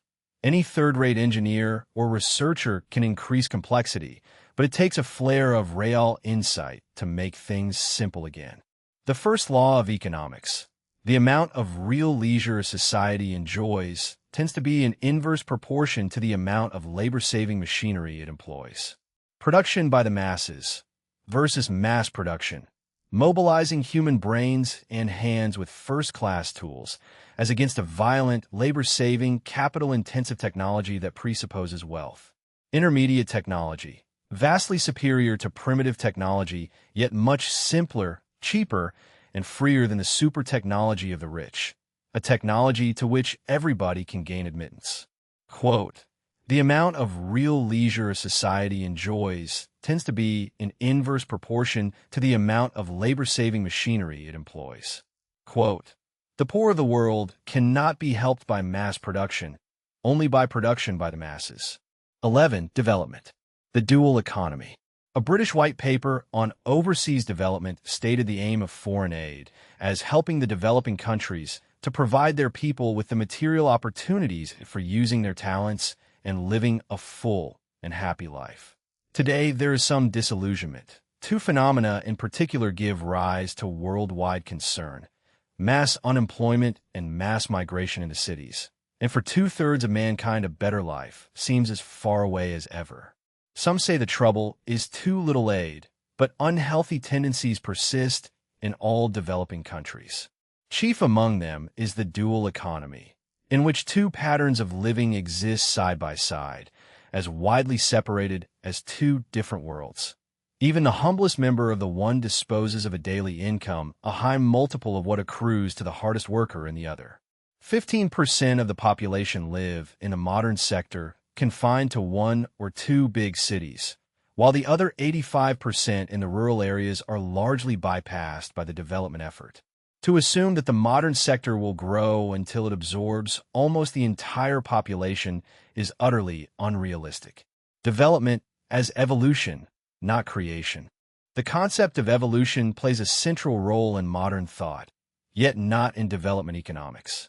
Consider a great refinery. It did not spring ready-made from anyone's mind, but came by a process of evolution. And what we see is only the tip of the iceberg. The decisive part is invisible. the elaborate distribution system, the intellectual achievement of planning and financing, and above all the great educational background without which nothing visible would be there. The visitor sees only the one. There is 10 times as much, the 10, which he cannot see, and without the 10, the one is worthless. Development planners, by contrast, think they can create the most complex things at one throw by a process called planning. It is always possible to create small, ultra-modern islands in a pre-industrial society, but such islands must then be defended like fortresses and provisioned, as it were, by helicopter from far away, or they will be flooded by the surrounding sea. Whatever happens, they produce the dual economy. The immaterial causes of poverty. The starting point is poverty, a degree of poverty which degrades and stultifies the human person. Our crudely materialist philosophy makes us see only the material opportunities and overlook the immaterial factors. But among the causes of poverty, the material factors, lack of natural wealth, capital, or infrastructure, are entirely secondary. The primary causes of extreme poverty are immaterial: deficiencies in education, organization, and discipline. Development does not start with goods. It starts with people and their education, organization, and discipline. Without these three, all resources remain latent, untapped potential. Every country, no matter how devastated, which had a high level of these three produced an economic miracle. Miracles only for people whose attention is focused on the tip of the iceberg. Hence, development cannot be an act of creation, cannot be ordered, bought, or comprehensively planned. It requires a process of evolution. Education, organization, and discipline do not jump. They must evolve step by step and become the property of the whole society. New economic activities are beneficial only if they can be sustained by the existing level of education of broad groups of people. There can be a process of stretching, never of jumping. Development is therefore not primarily a problem for economists of a crudely materialist philosophy. The new thinking required will care for people, because people are the primary and ultimate source of any wealth. If they are left out, nothing can ever yield real fruit. The dual economy. Two ways of life existing side by side, as widely separated as two different worlds, with a modern sector confined to one or two cities. The tip of the iceberg, development's decisive factors, education, organization, discipline, are invisible, and without the underlying 10, the visible one is worthless. Development is evolution, not creation. It cannot be ordered, bought, or comprehensively planned, but requires the gradual growth of education, organization, and discipline throughout the whole society. Quote, "Development does not start with goods. It starts with people and their education, organization, and discipline. Without these three, all resources remain latent, untapped potential." 12. Social and economic problems calling for the development of intermediate technology. The condition of the poor. In many places in the world today, the poor are getting poorer while the rich are getting richer, and the established processes of foreign aid and development planning seem unable to overcome this tendency. For it is always easier to help those who can help themselves than to help the helpless. Nearly all the so-called developing countries have a modern sector where patterns of living and working resemble those of the developed countries, but also a non-modern sector, accounting for the vast majority of the population, where the patterns are not only profoundly unsatisfactory, but in a process of accelerating decay.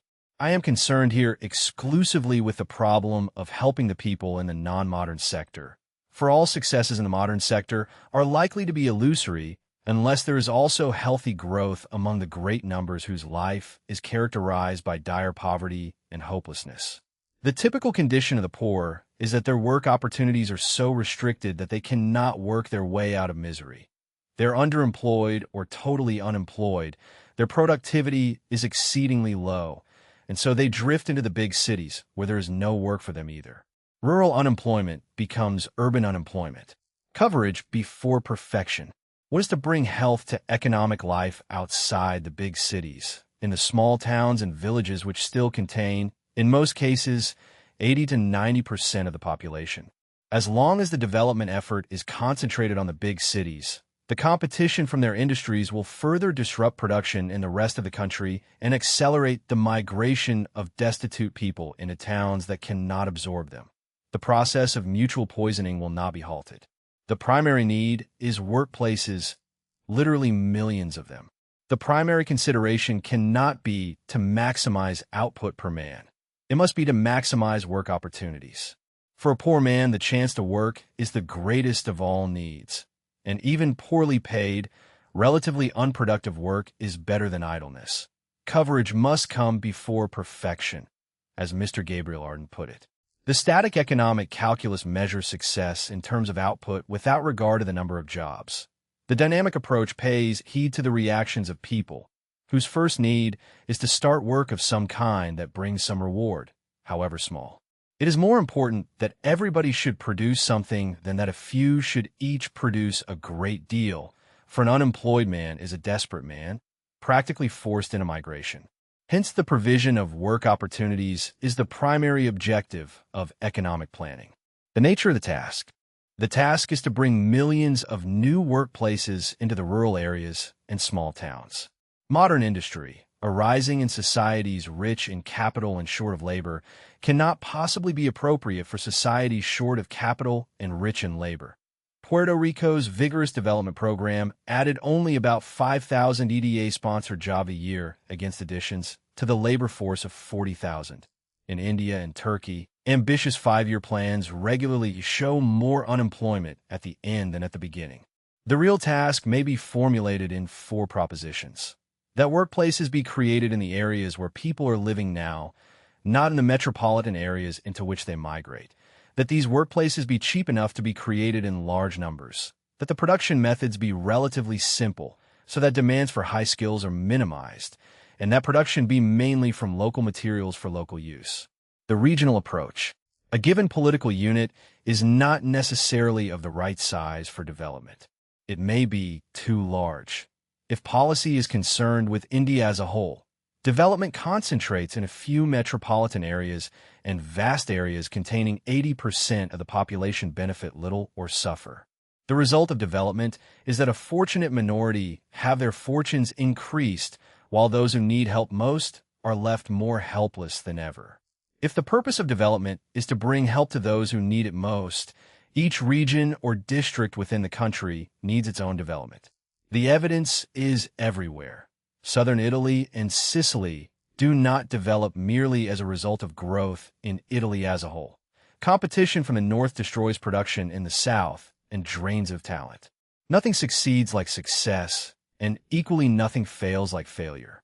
Each district, ideally, would have inner cohesion and at least one town as its center, a cultural structure as much as an economic one, from village primary schools to a district institution of higher learning. The bigger the country, the greater the need for internal structure and a decentralized approach. Defining intermediate technology. Modern industry costs, on average, some £2,000 per workplace. The indigenous technology of a developing country might, symbolically, be called a £1 technology, and that of the developed countries a £1,000 technology. The gap is so enormous that a transition is impossible. The attempt to infiltrate the £1,000 technology into poor economies kills off the £1 technology at an alarming rate, destroying traditional workplaces far faster than modern ones can be created, and leaves the poor more desperate than ever. What is needed is a technology in the intermediate position. Symbolically, a £100 technology, immensely more productive than the indigenous technology, but immensely cheaper than the sophisticated technology of modern industry. At such a level, very large numbers of workplaces could be created within reach of the more enterprising minority. The £1,000 technology transplanted into a poor district cannot spread by normal growth. Its demonstration effect is wholly negative. For the people to whom it is inaccessible, simply give up. The intermediate technology fits smoothly into its environment. Simple equipment is understandable and maintainable on the spot, less dependent on pure raw materials, more adaptable to market fluctuations. Objections and answers. The most immediate objections are psychological. You are trying to withhold the best from us. But that is the voice of those who are not in need. Those with whom we are concerned have neither the best nor the second best, but go short of the most essential means of subsistence. Economists like Dr. Kaldor argue that the most modern machinery produces more output per unit of capital, and that concentration of capital yields the quickest growth. But these arguments are static, treating capital as a given quantity in an underemployed economy. The output of an idle man is nil, while the output of even a poorly equipped man is a positive contribution. Employment is the very precondition of everything else. The earth-moving example shows the middle way. Neither toolsless manual labor with an infinitely high capital output ratio nor the most modern equipment, but an intermediate technology obtaining a fair level of productivity without expensive equipment. A venture which sets a whole community on the path of development. Nor is entrepreneurial ability a fixed and given quantity. The apparent shortage of entrepreneurs is largely the result of the negative demonstration effect of a sophisticated technology. And the products of an intelligently chosen intermediate technology could actually be cheaper than those of modern factories, though whether they could be exported is an open question. The primary task is to put the unemployed to work producing useful goods from local materials for local use. Applicability. The applicability of intermediate technology is not universal. There are products which are the typical outcome of highly sophisticated industry and cannot be produced otherwise, but these are not normally an urgent need of the poor. What the poor need most is simple things: building materials, clothing, household goods, agricultural implements, and a better return for their agricultural products. And they urgently need trees, water, and crop storage facilities. Most agricultural populations would be helped immensely if they could themselves do the first stages of processing their products. All these are ideal fields for intermediate technology, and there are also more ambitious applications, such as the small petroleum refineries and package ammonia plants now designed for small markets. The idea does not imply simply going back in history to outdated methods, though a study of methods employed a century ago could yield highly suggestive results. Coverage before perfection. The primary need is workplaces, and the dynamic approach pays heed to people's reactions. It is more important that everybody should produce something than that a few should produce a great deal. The 100 pounds technology, an intermediate technology between the 1 pounds technology of the poor and the 1,000 pounds technology of the rich, vastly more productive than the one, vastly cheaper than the other. The negative demonstration effect. Sophisticated technology transplanted into a poor district cannot spread by normal growth. The people to whom it is inaccessible simply give up. Quote, "For a poor man, the chance to work is the greatest of all needs, and even poorly paid and relatively unproductive work is better than idleness." Quote, "Nothing succeeds like success, and, equally, nothing fails like failure." 13. 2 million villages. Goods or people. The results of the second development decade will be no better than those of the first unless there is a conscious and determined shift of emphasis from goods to people. Without such a shift, the results of aid will become increasingly destructive. If we talk of promoting development, what have we in mind? Goods or people? Concern with people raises countless questions. Goods, on the other hand, raise no such questions, particularly when econometricians and statisticians turn them into GNP, imports, exports, savings, and investment, building impressive models out of these abstractions that leave no room for actual people. When the emphasis is on people, communications problems become paramount. The helpers are, by and large, rich, educated, and town-based. Those who most need help are poor, uneducated, and rurally based. 3 tremendous gulfs separate them: those between rich and poor, between educated and uneducated, and between city men and country folk. The first problem of development aid is how to bridge these gulfs. If the people cannot adapt themselves to the methods, then the methods must be adapted to the people. This is the whole crux of the matter. Psychological structures. There are, moreover, many features of the rich man's economy so inappropriate for poor communities that successful adaptation to them would spell ruin. If change is such that nothing is left for the fathers to teach their sons, family life collapses. The life, work, and happiness of all societies depend on certain psychological structures which are infinitely precious and highly vulnerable. Social cohesion, cooperation, mutual respect, and above all self-respect, courage in the face of adversity, and the ability to bear hardship all disintegrate when these structures are gravely damaged. A man is destroyed by the inner conviction of uselessness. No amount of economic growth can compensate for such losses. None of these awesome problems figures in the cozy theories of our development economists, who attribute the failure of the first development decade simply to an insufficiency of aid. The heart of the matter is the stark fact that world poverty is primarily a problem of 2 million villages, of 2,000 million villagers. The solution cannot be found in the cities of the poor countries. Unless life in the hinterland can be made tolerable, the problem of world poverty is insoluble and will inevitably get worse. Unintentional neocolonialism. Aid can be considered successful only if it helps to mobilize the labor power of the masses and raises productivity without saving labor. The common criterion of success, the growth of GNP, is utterly misleading and must of necessity lead to what can only be described as neocolonialism.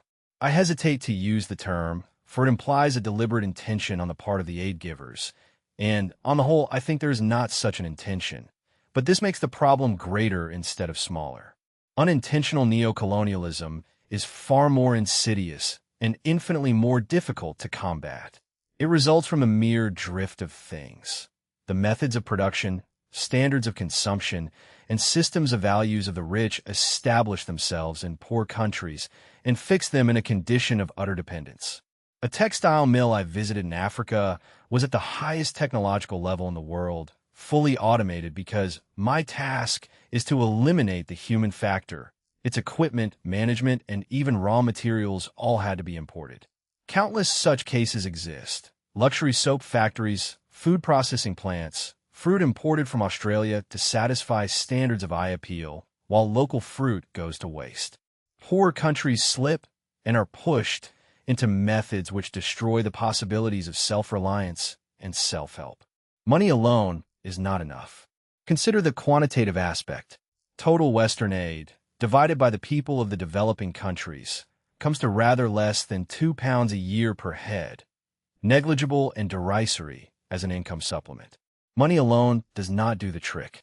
Even the oil-producing countries of the Middle East, Libya, and Venezuela, with tax and royalty income of about £50 a head, do not thereby produce stable societies, a flourishing agriculture, and the progressive elimination of rural poverty.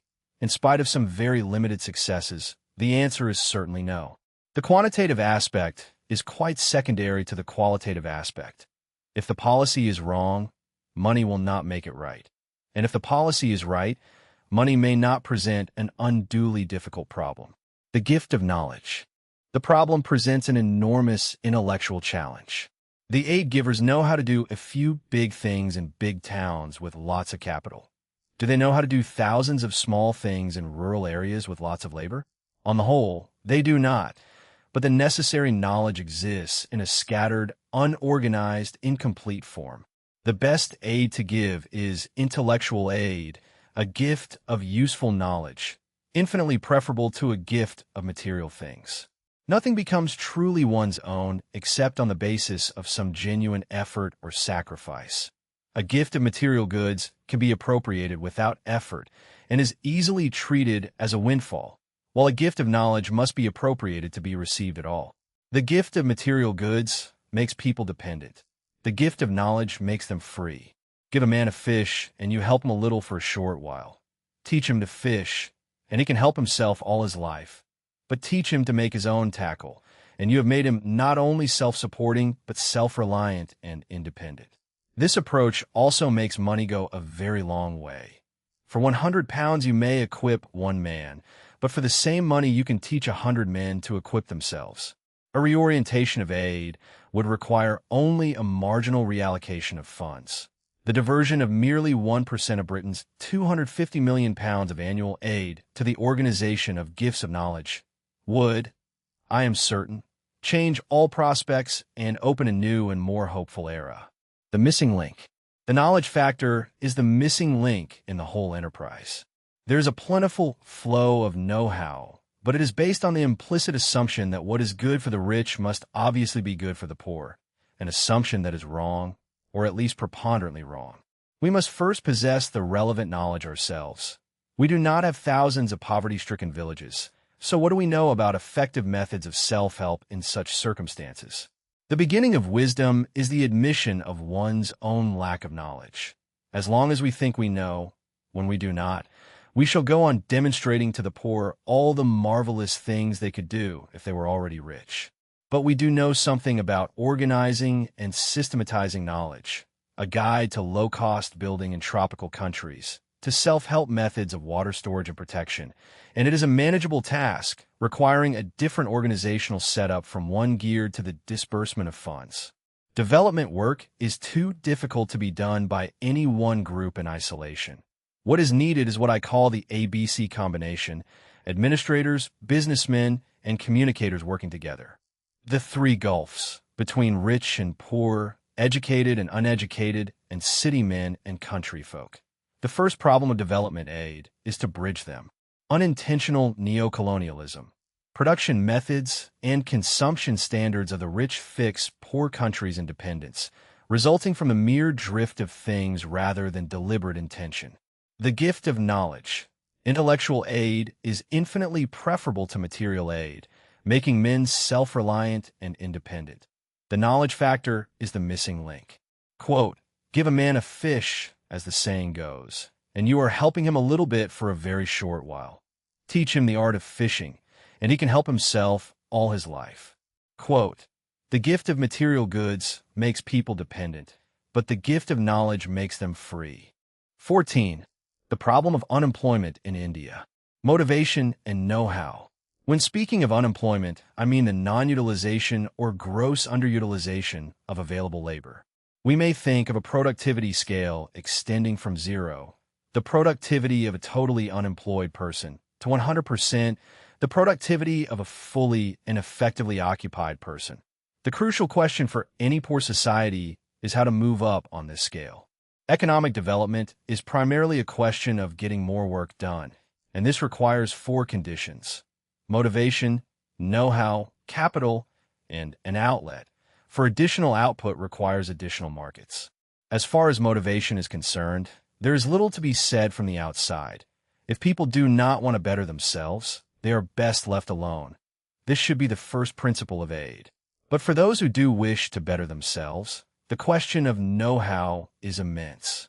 Consider the size of the problem in India. We're talking not of thousands or millions, but of a few 100 million people, which puts the matter beyond any little amelioration and makes it a question of basic political philosophy. What is education for?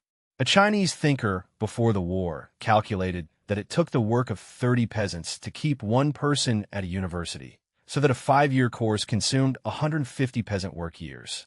Who has the right to appropriate that work, and what do the peasants get back? We come to the parting of the ways. Is education a passport to privilege, leading the educated into a fashionable district of Bombay to join a trade union of the privileged?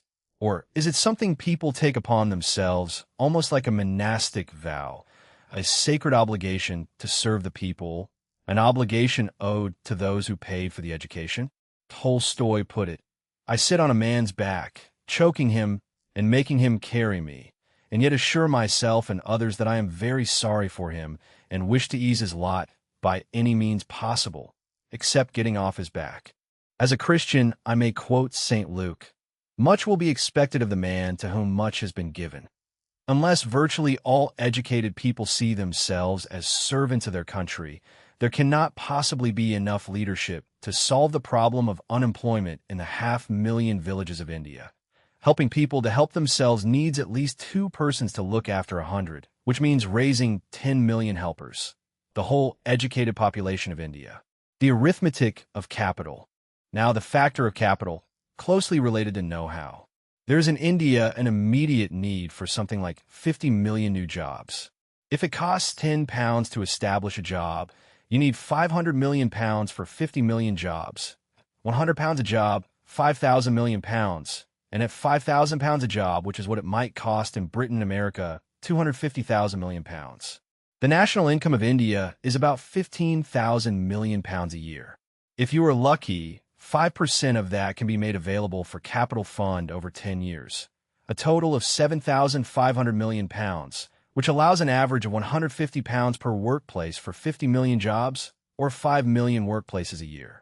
But if you insist on 1,500 pounds per workplace, you cannot have 5 million new jobs a year, but only 500,000. And if only the best is good enough, the pound 5000, a workplace technology, gives you only about 170,000 jobs a year. You can argue against many things, but not against arithmetic. You can have a few jobs at a high level of capitalization, or many jobs at a relatively low level. This links up with education.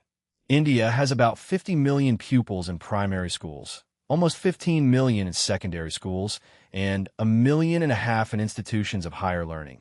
And to maintain an educational machine on this scale is pointless unless at the end of the pipeline there is something for them to do. One really does have to think in terms of 5 million new jobs a year. The Ford comparison. Until 50 or 70 years ago, the way we did things was, by present standards, quite primitive. The Ford Motor Company was set up in June 1903 with a total cash input of the order of $30,000. The first car reached the market 4 months later. Employment was $125, and capital per workplace was somewhat below $100. 60 years later, to produce a new model, the Mustang, required 3.5 years, with engineering and styling costs of $9 million and tooling costs of $50 million, while assets of $6,000 million worked out at almost 10,000 pounds per person employed, about 100 times as much. Galbraith draws conclusions worth studying. A vastly increased span of time now separates the beginning of an enterprise from its completion, a vast increase in capital committed to production, a vast increase of inflexibility, so that in 1903 a shift from gasoline to steam took a few hours, whereas now even one screw takes months. Increasingly specialized manpower, a vastly different kind of organization, and the necessity for long-range planning. The more sophisticated the technology, the greater these requirements, until they move ever beyond the capacity of any poor society. As for the simple things of life, food, clothing, shelter, and culture, the greatest danger is that people assume that only the 1963 model is relevant and not the 1903 one. In the last half-century, there has been a quantum jump from Ford's $30,000 to $6,000 million, and no one can start at that level. At it, no creations are possible, only extensions, which means the poor are more dependent on the rich than ever before, able to be mere gap fillers producing cheap trifles for the rich. At that level of technology, it is impossible to attain either full employment or independence. The choice of technology is the most important of all choices. The technological choice. Some people say there are no technological choices, that there is only one way of producing any commodity, the way of 1971. But this is absurd, as even the author of such a view knows, and he points to Japan, Korea, and Taiwan, which achieve a high level of employment and production with very modest capital equipment. The importance of technological choice is gradually entering the consciousness of economists. There are 4 stages. First, laughter and scornful rejection. Second, lip service with no action following, and the drift continuing. Third, active work in the mobilization of knowledge of the technological choice. And fourth, practical application. It is a long road, though political ideology can bring one straight to the 4th stage, employing the ingenuity of hundreds of millions of people. The work of moving from stage 2 to stage 3 is being done systematically, to my knowledge, by only one organization, the Intermediate Technology Development Group, which produces industrial profiles showing the alternative technologies from the most primitive tools to the most complicated, arranged in order of capital intensity, supported by instruction manuals and directories of equipment. The only criticism is that it is too little and too late. There ought to be dozens of solid, well-endowed organizations doing this work. Markets and the export hangover. There's a very real problem of markets, because poverty means small markets and little free purchasing power. If I start producing sandals in a poor area, my fellow sufferers will have no money to buy them. Production is sometimes easier to start than to find markets, which leads quickly to the advice to produce for export, since exports go mainly to the rich countries with plentiful purchasing power. But this preoccupation with exports is a hangover from the days of colonialism. The metropolitan power moved into a territory to open up resources for its own industry. Tanzania for sisal, Zambia for copper. Interested in the colony's exports and profits, not in its internal market. This outlook has stuck, so that even the Pearson Report considers the expansion of exports the main criterion of success. But people do not live by exporting. What they produce for themselves and for each other is of infinitely greater importance to them than what they produce for foreigners.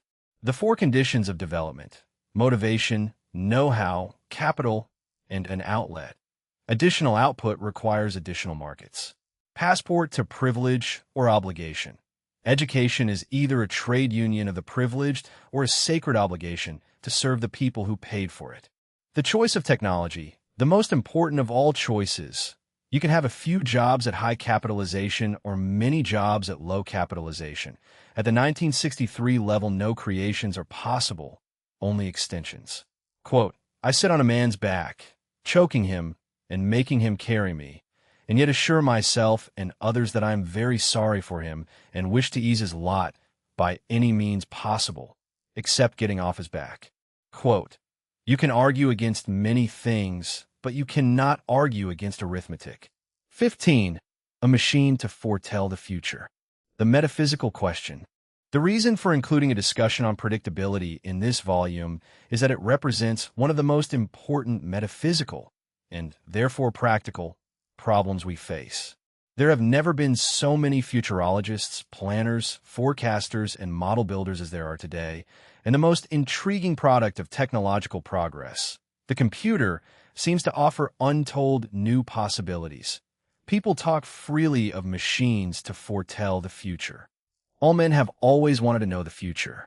The ancient Chinese consulted the I Ching, the Book of Changes, reputed to be the oldest book of mankind, based on the conviction that while everything changes all the time, change itself is unchanging and conforms to certain ascertainable laws.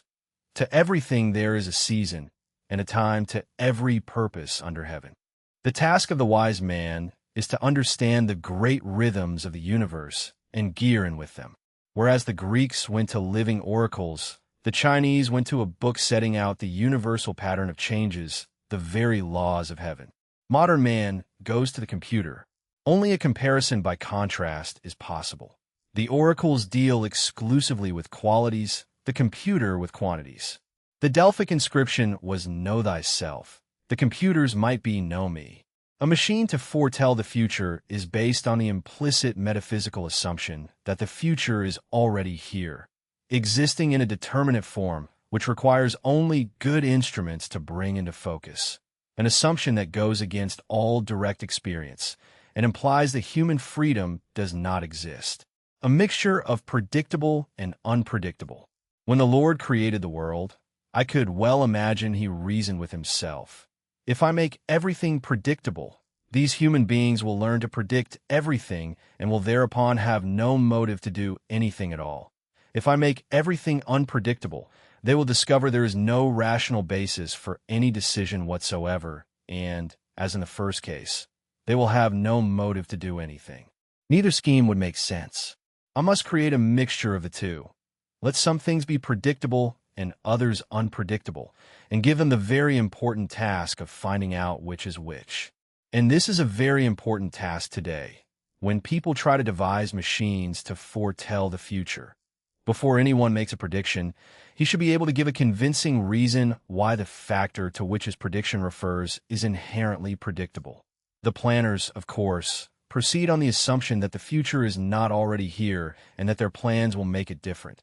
And yet they, more than anyone, would like a machine to foretell the future. The need for semantics. The question of predictability is involved. We talk happily of estimating, planning, forecasting, and budgeting, as if the terms were freely interchangeable. But fundamental distinctions are necessary. The terms may refer to the past or the future, to acts, or to events, and they may signify certainty or uncertainty, 8 possible cases in all. The most important distinction is between acts and events, as basic as that between within my control and outside my control. To apply the word planning to matters outside the planner's control is absurd, for events simply happen and cannot be part of the plan. An estimate denotes uncertainty and may apply to the past or the future, and a forecast proper relates to an event expected to happen in the future, having nothing whatever to do with planning. Yet how often are forecasts presented as plans, and vice versa, as in the British National Plan of 1965, which came to nothing. In the real world, which is not a deterministic system, future events can be spoken of with certainty only on the basis of assumptions. We can formulate conditional statements. If such and such a trend continued, this is where it would take us, which is not a prediction, but an exploratory calculation, having the virtue of mathematical certainty. Predictability and human freedom. In a strict sense, knowledge can only be about the past. The future is always in the making, but it is made largely out of existing material, about which a great deal can be known. Hence the future is largely, but by no means wholly, predictable, for into its making enters that mysterious and irrepressible factor, human freedom. Strange to say, under the influence of laboratory science, many people use their freedom only to deny its existence, finding their purest delight in magnifying every mechanism and inevitability. A great shout of triumph goes up whenever anyone finds further evidence of unfreedom. But the denial of freedom is a denial of responsibility. There are no acts, only events. Everything simply happens. No one is responsible. It is the intrusion of human freedom and responsibility that makes economics metaphysically different from physics and makes human affairs largely unpredictable. Contra Professor Phelps Brown. We obtain predictability when people act according to a plan, but only because a plan is the result of an exercise of freedom. The choice has been made, all alternatives eliminated. In principle, everything immune to the intrusion of human freedom is predictable, and everything subject to it is unpredictable. Yet most people, most of the time, make no use of their freedom and act purely mechanically, so that out of large numbers many aspects of behavior are indeed predictable. At the same time, all really important innovations start from tiny minorities of people who do use their creative freedom. Short-term forecasts. In practice, all prediction is simply extrapolation, modified by known plans. But how exactly do you extrapolate? The average rate of growth, or the increase in the rate, or the absolute increment? There are no rules. It is a matter of judgment. After a year of growth, what can you predict? That we have reached a temporary ceiling, that growth will continue at the same, a slower, or a faster rate, or that there will be a decline. The choice among these basic alternatives cannot be made by forecasting technique, but only by informed judgment. It is not so much forecasting technique as a full understanding of the current situation that can help form a sound judgment for the future. All effort needs to be put into understanding the present, identifying and eliminating abnormal and non-recurrent factors, after which the method of forecasting can hardly be crude enough. As for the computer and the good mathematical fit, it merely means that a sequence of quantitative changes in the past has been elegantly described, but the fact that the pattern has been described so exactly by no means establishes a presumption that it will continue, which it could only do if there were no human freedom and no possibility of change in the causes giving rise to the observed pattern. The future is already here. The implicit metaphysical assumption behind machines to foretell the future, that the future exists in determinate form, implying the denial of human freedom. Acts and events. The basic distinction of predictability. To apply planning to events outside the planner's control is absurd. A forecast, unlike a plan, relates to an event expected to happen. The exploratory calculation. A conditional statement about the future with the virtue of mathematical certainty. Not a prediction, which must always be uncertain in the real world. Quote, in the strict sense of the word, knowledge can only be about the past. The future is always in the making, but is being made largely out of existing material, about which a great deal can be known. Quote, The absence of freedom would make human affairs suitable for study by the natural sciences, but the intrusion of human freedom and responsibility makes them largely unpredictable. 16. Towards a theory of large-scale organization. The problem of bigness. Almost every day we hear of mergers and takeovers.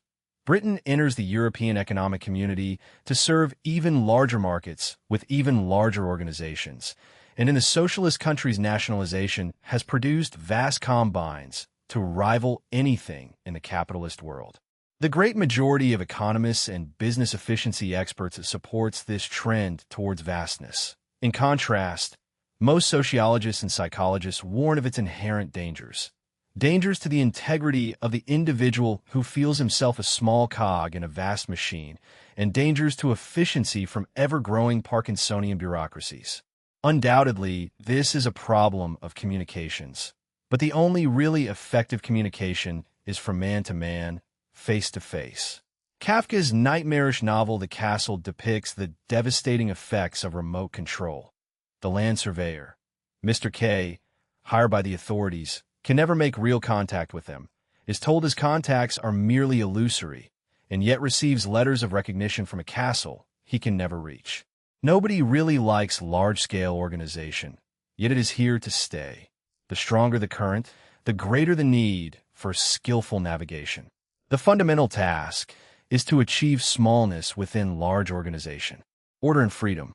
An organization normally goes through alternating phases of centralizing and decentralizing, like the swings of a pendulum. When one encounters such opposites, each with persuasive arguments in its favor, it is worth looking into the depth of the problem for something more than compromise. Maybe what we really need is not either or, but the one and the other at the same time. We always face the simultaneous requirement for order and freedom. There must be a certain clarity and orderliness, for if things fall into disorder, nothing can be accomplished. Yet orderliness as such is static and lifeless, so there must be plenty of elbow room for breaking through the established order. Every organization must strive continuously for the orderliness of order and the disorderliness of creative freedom. And the specific danger of large-scale organization is that its natural bias favors order at the expense of creative freedom. The man of order is typically the accountant, the administrator. The man of creative freedom is the entrepreneur. The larger the organization, the more inescapable the need for order. But if that need is met so perfectly that no scope remains for creative intuition, the organization becomes moribund, a desert of frustration. The 5 principles. I shall now develop an attempt toward a theory of large-scale organization in the form of 5 principles. The principle of subsidiarity. It is an injustice and at the same time a grave evil and disturbance of right order to assign to a greater and higher association what lesser and subordinate organizations can do. These sentences were meant for society as a whole, but they apply equally to the levels within a large organization. The higher level must not absorb the functions of the lower one. Loyalty can grow only from the smaller units to the larger, not the other way around. And the burden of proof lies always on those who would deprive a lower level of its function. The center gains in authority and effectiveness if the freedom and responsibility of the lower formations are carefully preserved. Such a structure will consist of many semi-autonomous units, which we may call quasi-firms, each with freedom for creativity and entrepreneurship. The structure can be symbolized by a man holding a large number of balloons, each with its own buoyancy, standing beneath them while holding all the strings firmly. The monolithic organization, by contrast, is a Christmas tree, with everything depending from the top. The National Coal Board, for example, has organized its deep-mined coal-getting in 17 areas, each with the status of a quasi-firm. The principle of vindication. To vindicate is to defend against reproach, to justify, to uphold. And this is one of the most important duties of the central authority. Good government is always government by exception. The subsidiary unit must be defended and upheld, and the exception clearly defined. Administrators, armed with computers, can insist on accountability with regard to an almost infinite number of items. But if many criteria are laid down, Every unit can be faulted on one item or another, and government by exception becomes a mockery. In its ideal application, the principle would permit only one criterion for accountability: profitability modified, where a unit enjoys special advantages or suffers inescapable disadvantages by rents and subsidies. Unless the number criteria is kept very small, creativity and entrepreneurship cannot flourish. The principle of identification. Each quasi-firm must have both a profit and loss account and a balance sheet.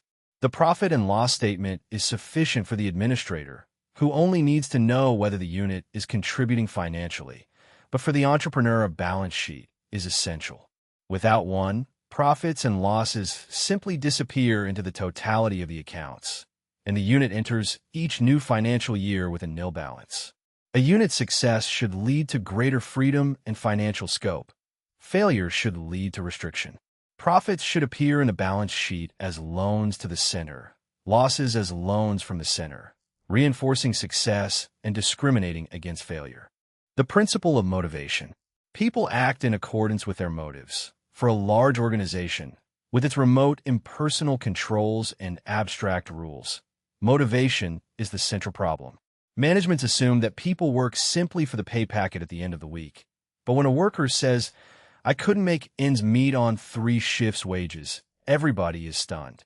We preach hard work while painting utopian pictures of unlimited consumption. If our intellectual leaders treat work as nothing but a necessary evil, the urge to minimize it is hardly surprising, and the problem of motivation becomes insoluble. The health of a large organization depends on doing justice to this principle. The principle of the middle axiom. Top management occupies a very difficult position, far removed from the actual scene. And we come back to our starting point. All real human problems arise from the antinomy of order and freedom. For an organization demands order, and men demand freedom, and both must be honored at once. Smallness within bigness. The fundamental task of large organization, achieved by a structure of semi-autonomous quasi-firms rather than a monolithic Christmas tree. Government by exception. The subsidiary unit is defended and upheld, with profitability modified by rents and subsidies as the single criterion of accountability. The middle axiom. All real human problems arise from the antinomy of order and freedom, which must be honored at the same time, not as either-or. Quote, "The only really effective communication is from man to man, face to face." Quote, "Every organization has to strive continuously for the orderliness of order and the disorderliness of creative freedom." 17. Socialism. The value of socialization. Socialism is of interest solely for its non-economic values and the possibility it creates of overcoming the religion of economics. A society ruled by the idolatry of enrichissez-vous can gain nothing from socialization it could not gain without it.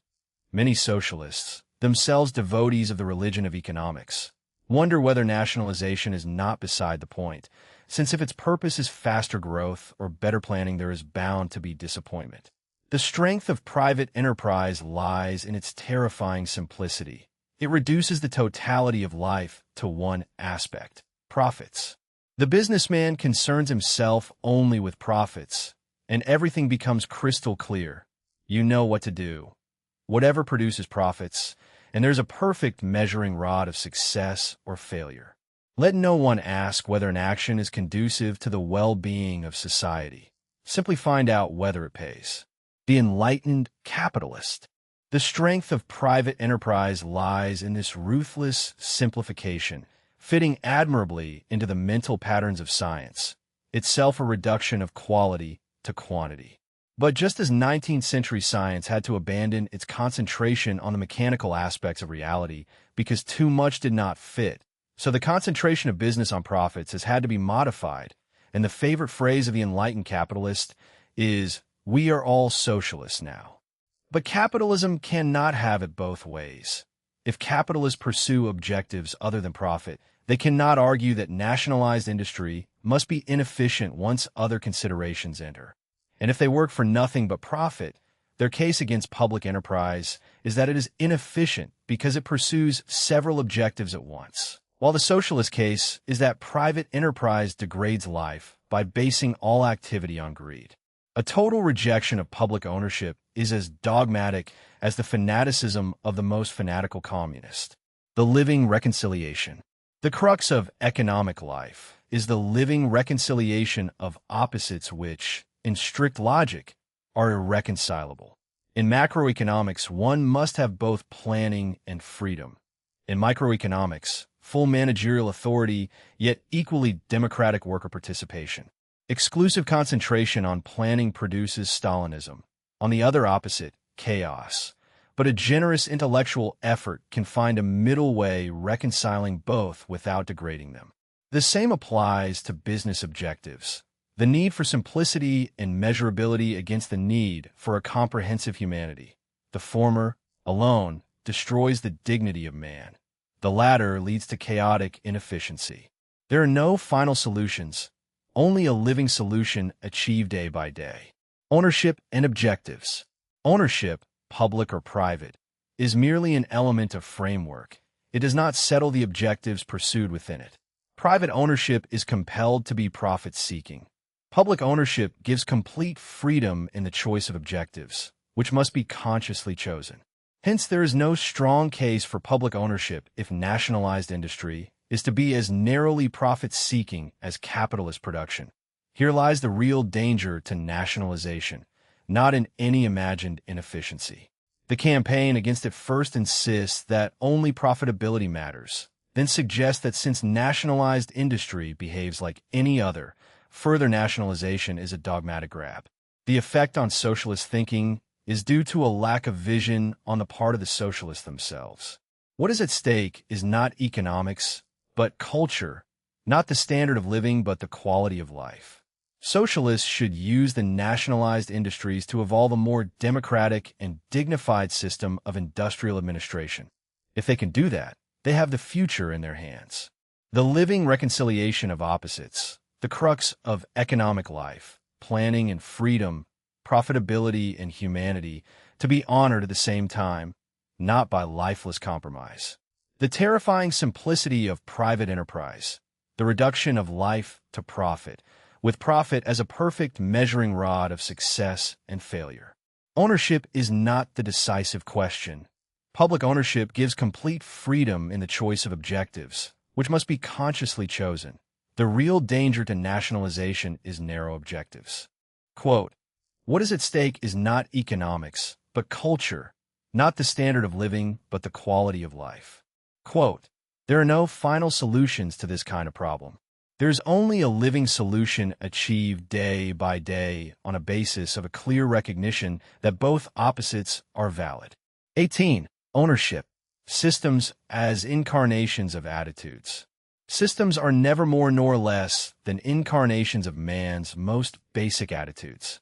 Tawney wrote that no change of system or machinery can avert the social malaise which consists in the egotism, greed, or quarrelsomeness of human nature. What it can do is create an environment in which those are not the qualities encouraged. Today we face not only social malaise, but a malaise of the ecosystem which threatens the very survival of the human race. No system stands on its own feet. It is built on a metaphysical foundation, upon man's basic outlook on life. The modern private enterprise system is the most perfect instrument for the pursuit of personal enrichment, employing the human urges of greed and envy as its motive power, while overcoming the deficiencies of laissez-faire by Keynesian management, redistributive taxation, and the countervailing power of the trade unions. But greed and envy demand continuous and limitless material growth, without regard for conservation, and this cannot fit into a finite environment. We must therefore study the essential nature of private enterprise and the possibilities of an alternative. Property and work. The essence of private enterprise is the private ownership of the means of production. As regards private property, the first and most basic distinction is between property that is an aid to creative work and property that is an alternative to it. There is something natural and healthy about the former, the private property of the working proprietor, and something unnatural and unhealthy about the latter, the property of the passive owner who lives parasitically on the work of others. As Tawney saw, It is not private ownership, but private ownership divorced from work, which is corrupting to the principle of industry. Private enterprise with property of the first category is automatically small-scale, personal, and local. No great private fortunes can be gained from it, yet its social utility is enormous. The question of scale is decisive. In medium scale enterprise, the connection between ownership and work becomes attenuated. The owner employing salaried managers does not need to be a proprietor, so his ownership ceases to be functionally necessary. High profits are either fortuitous or the achievement of the whole organization. Impersonal relationships pose new questions of control, calling for genuine participation. And the firm's social significance calls for some socialization of ownership beyond its members. In large-scale enterprise, the idea of private ownership becomes an absurdity. The property is not, and cannot be, private in any real sense. It is, as Tawney said, analogous to the feudal dues which robbed the French peasant of part of his produce. To sum up, in small-scale enterprise, private ownership is natural, fruitful, and just. In medium scale, it is largely functionally unnecessary, and there can be a voluntary surrender of privilege to the actual workers, as in the case of Scott Bader & Co. In large scale, it is a fiction enabling functionless owners to live parasitically on the labor of others. Nationalization as constitution-making. Nationalization extinguishes private proprietary rights but does not, by itself, create any new ownership in the existential sense, nor determine who is to exercise the original rights. It is a purely negative measure which creates the opportunity and necessity to make new arrangements. Ownership is a bundle of rights, and nationalization is a matter of choosing where they are to be placed. Tawney calls it a problem of constitution-making.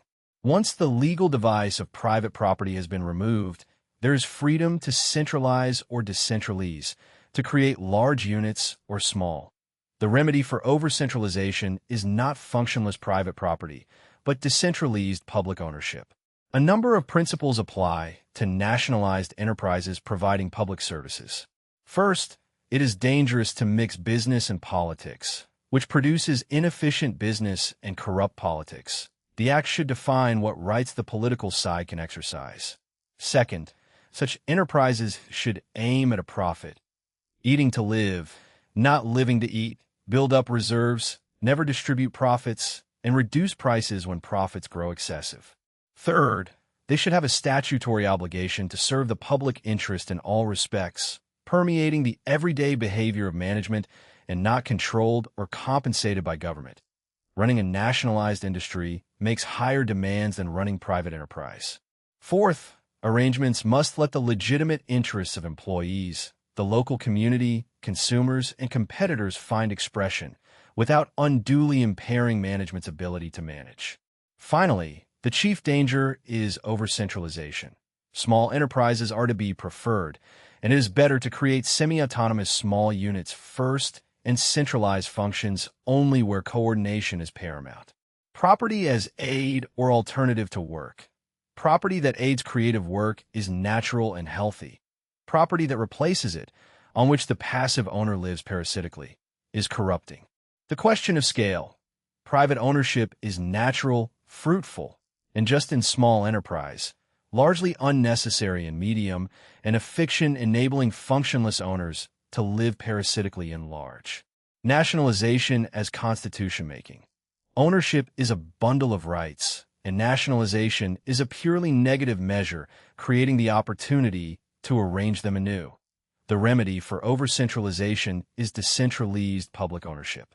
Quote, "It is not private ownership, but private ownership divorced from work, which is corrupting to the principle of industry."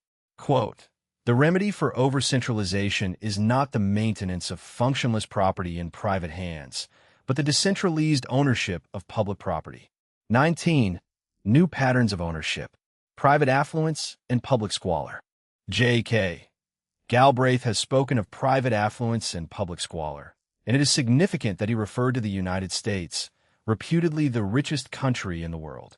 If economic growth to the present American level has been unable to get rid of public squalor, or has even been accompanied by its increase, how could one expect further growth to mitigate it? The explanation is that under private ownership, every bit of wealth is immediately and automatically privately appropriated. The public authorities have hardly any income of their own and are reduced to extracting from the pockets of citizens monies which they consider rightfully their own. This leads to an endless battle of wits between tax collectors and citizens, in which the rich, with their highly paid tax experts, normally do very much better than the poor. The tax laws become ever more complicated, and the cry for the curtailment of public expenditure grows ever louder. There is no way out of this dilemma unless the need for public expenditure is recognized in the structure of ownership of the means of production. The positive side is equally important. Large amounts of public funds are spent on the infrastructure, and the benefits go largely to private enterprise free of charge. The truth is that a large part of the costs of private enterprise is borne by the public authorities, and that its profits therefore greatly overstate its achievement. Yet payment for these benefits cannot be exacted by a direct participation in profits, but only after private appropriation has taken place.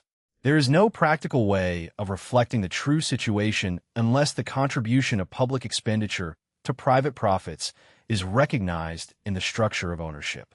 I shall present two examples of how the structure of ownership could be changed. The Scott-Bader Commonwealth. Ernest Bader started Scott-Bader Co., Ltd. in 1920. 31 years later, he had a prosperous medium-sized business employing 161 people, a leading producer of polyester resins, with net profits exceeding £72,000. As a young man, he had resented the very ideas of a labor market and a wages system, and particularly the thought that capital employed men instead of men employing capital, and he never forgot that his success was the achievement of all his collaborators and of the society within which he operated. He was up against company law, with its provisions for the dictatorial powers of shareholders. He decided to introduce revolutionary changes based on a philosophy which attempts to fit industry to human needs, how to combine a maximum of freedom, happiness, and human dignity in the firm without loss of profitability, by ways and means generally acceptable to the private sector. He saw that no decisive change was possible without a transformation of ownership and a voluntary acceptance of self-denying ordinances. He therefore vested the ownership of his firm in the Scott-Bader Commonwealth, 90% in 1951, the rest in 1963, and agreed a constitution imposing 6 restrictions. The firm shall remain of limited size, not growing beyond 350 persons, further growth being met by setting up new independent units. Remuneration shall not vary between the lowest and highest paid beyond a range of 1 to 7, before tax. Members, as partners, cannot be dismissed except for gross personal misconduct. The Board of Directors shall be fully accountable to the Commonwealth. Not more than 40% of net profits shall be appropriated by the Commonwealth, 1/2 going to bonuses, the other half to charitable purposes outside the organization, and none of the firm's products shall be sold to customers known to use them for war-related purposes. It was freely predicted that such a firm could not survive. In fact, it went from strength to strength, increasing its sales from £625,000 to £5 million between 1951 and 1971, with staff growing from 161 to 379. Its merit lies in the attainment of objectives outside commercial standards. The Bader system overcomes the reductionism of the private ownership system and uses industrial organization as a servant of man. The transfer of ownership to a collectivity changes the existential character of ownership so fundamentally that it would be better to speak of the extinction of private ownership. Ownership has been replaced by specific rights and responsibilities in the administration of assets. Mr. Bader and his family deprived themselves of their property and refused to become inordinately rich, for excessive wealth, like power, tends to corrupting the rich by greed and society by envy. The Commonwealth recognized 4 tasks of equal importance: the economic task of securing profitable orders, the technical task of keeping marketing supplied with up-to-date design, the social task of providing members with opportunities for satisfaction and development, and the political task of encouraging others by the example of being economically healthy and socially responsible. The evolution of Scott Bader has been a learning process, giving everyone the opportunity of raising himself to a higher level of humanity by freely gearing in with the aims of the organization itself. The 8 combinations. There are 3 major choices for a society: between private and public ownership, between a market economy and planning, and between freedom and totalitarianism. Those with a strong bias in favor of private ownership argue that non-private ownership inevitably entails planning and totalitarianism. The collectivists claim that the alleged freedom of private ownership is nothing more than freedom to dine at the Ritz and to sleep under the bridges of the Thames. Such arguments generate more heat than light. There are 8 possible combinations, and it is absurd to assert that only the simplest cases of freedom with market and private ownership or totalitarianism with planning and collective ownership are possible. Reality, thank God, is more imaginative. A scheme for large-scale enterprise. The modern businessman never tires of complaining that he works for the state. This suggests that the public share of private profits might just as well be converted into a public share of the equity of private business, at least for large-scale enterprises. Let me postulate that the public hand should receive 1/2 of the distributed profits of large-scale private enterprise, not by profit taxes, but by a 50% ownership of the equity. The minimum size of enterprises to be included would be defined in terms of persons employed. All such enterprises must be joint stock companies, and the number of shares would be doubled by the issue of an equivalent number of new shares held by the public hand. No question of compensation would arise, for there would be no expropriation, but only a conversion of the right to levy profit taxes into a direct participation in the assets from which taxable profits are obtained, an explicit recognition that a major role in the creation of private wealth is played by non-capitalist social forces. The new shares should be held by a local body in the district where the enterprise is located to maximize decentralization and the integration of business with the social organism. The rights of ownership may be divided into managerial and pecuniary rights. The private managers should remain fully in charge. The managerial rights of the public half-share should remain dormant. The shares carrying no voting rights, but only the right to information and observation, with a public observer on the board who, if he felt the public interest demanded interference, could apply to a special court to have the dormant voting rights activated for a limited period. Public accountability and transparency, not the planting of civil servants in management, will most effectively induce business to regard the public interest. The pecuniary rights, taking the place of profit taxes, should be effective from the start. 1/2 of all distributed profits go into the public hand, the shares being inalienable. The exercise of these rights should be kept out of party politics and should not fall to civil servants, but to a special body of citizens, a social council, formed locally, 1/4 nominated by the local trade unions, 1/4 by professional associations, 1/4 drawn from residents by jury-style selection, with legally defined rights, full control over the dividend revenues, and a local authority holding reserve powers against it, just as it holds powers against management. Private affluence and public squalor. Under private ownership, every bit of wealth is immediately privately appropriated, and the public authorities are reduced to a battle of wits with tax collectors. The Scott Bader Commonwealth, a transfer of ownership from family to collectivity that extinguishes private ownership, replacing it with specific rights and responsibilities. The Constitution's self-denying ordinances serve limited size, restrained remuneration, accountability, and charity.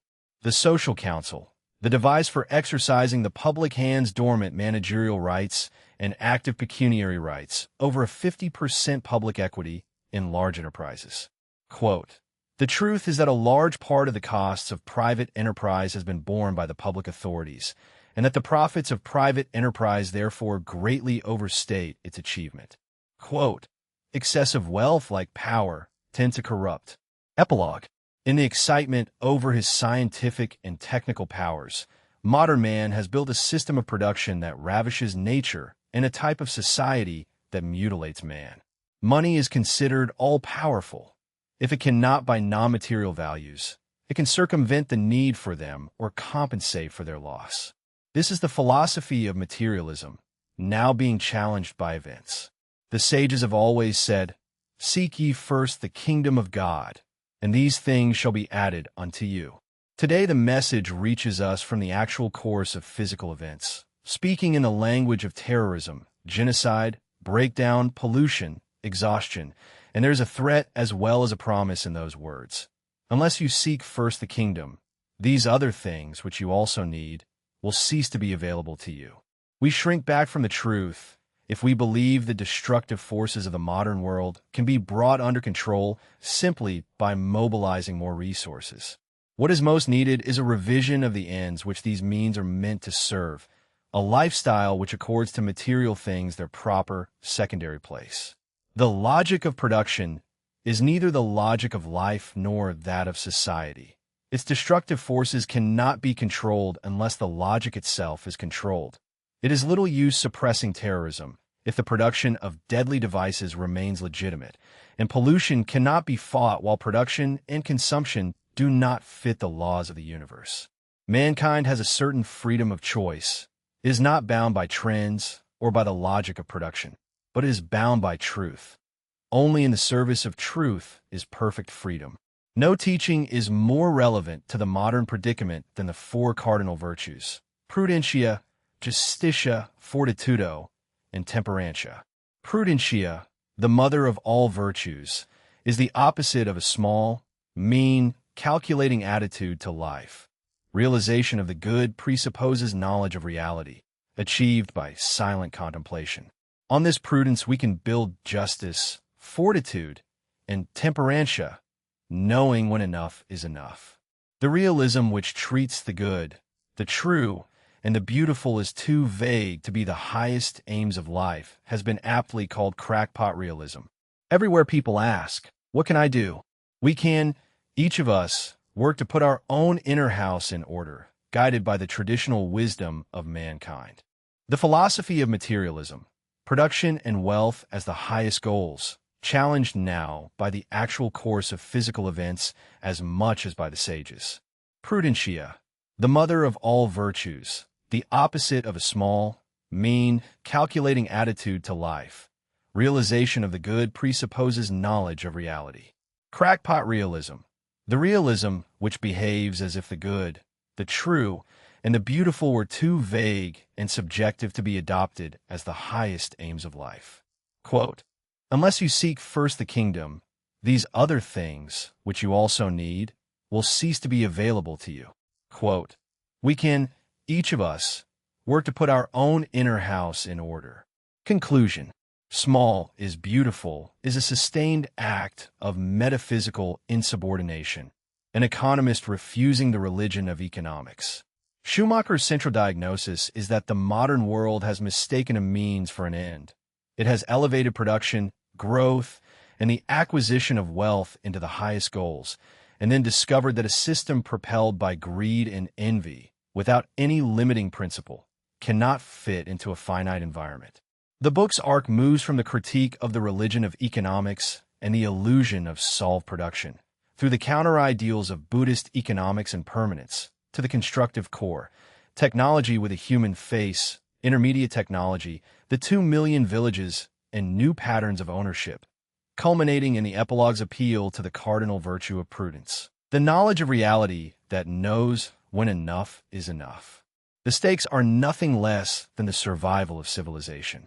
If Schumacher is right, the rich are not the solution to the world's poverty, but the problem. The choice of technology is the most important of all choices, and the current distribution of wealth and power is a metaphysical error as much as an economic one. What the book costs the reader's prior picture is considerable. It dismantles the assumption that more growth cures pollution, that aid transfers know-how, that nationalization or privatization settles the question of objectives, and that the modern scale of organization is inevitable. Each of these certainties is shown to rest on an unexamined assumption about what man is and what life is for. The book's honesty about limits is part of its strength. Schumacher does not claim to have a blueprint. Intermediate technology requires a systematic, creative effort still to be made. The Scott Bader experiment may not generalize. The moral choices of the official reports are left open, and the central prescription, we can, each of us, work to put our own inner house in order, is offered as a beginning, not a completion. What it leaves the reader with is not a set of policies, but a question about priorities, asked in the author's own register, and the image of a prudence that could yet almost inevitably lead to a real understanding of the other three cardinal virtues. That is the book's final pressure. Economics, properly practiced, is a branch of wisdom, and a civilization which refuses it will not survive on any amount of cleverness. 50 years on, the questions have only become more insistent. The fossil fuel arithmetic of Chapter 8 has played out in climate change. The urban drift and dual economies of the development chapters have become planetary realities, and the metaphysics of the future is already here. Now powers the forecasting machines of a digital age.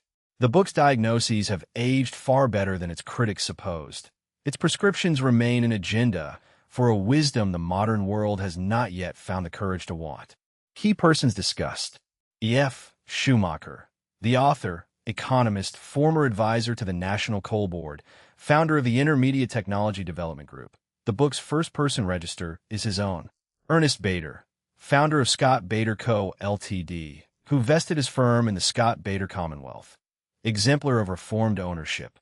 R. H. Tawney, economic historian whose distinction between property as aid to and alternative to work, and whose account of nationalization as constitution-making, anchor the ownership chapters. J. K. Galbraith, economist whose private affluence and public squalor frames Chapter 19.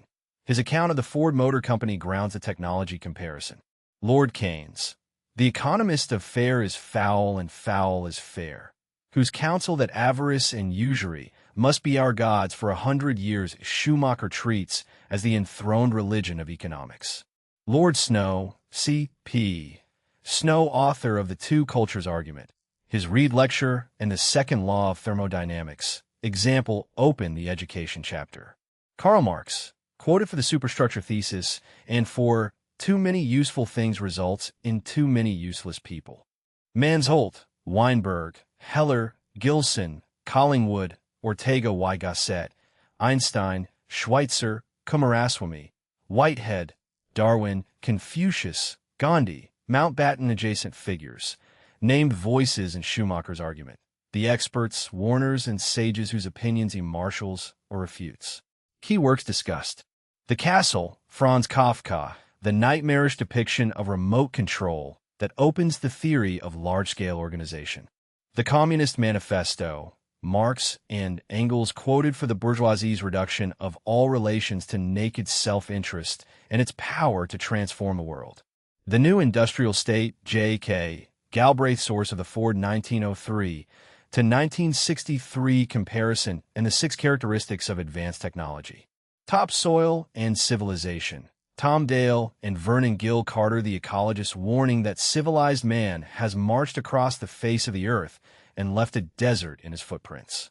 The Limits to Growth, MIT/Club of Rome, the projection of non-renewable resource exhaustion, Schumacher, both uses and criticizes.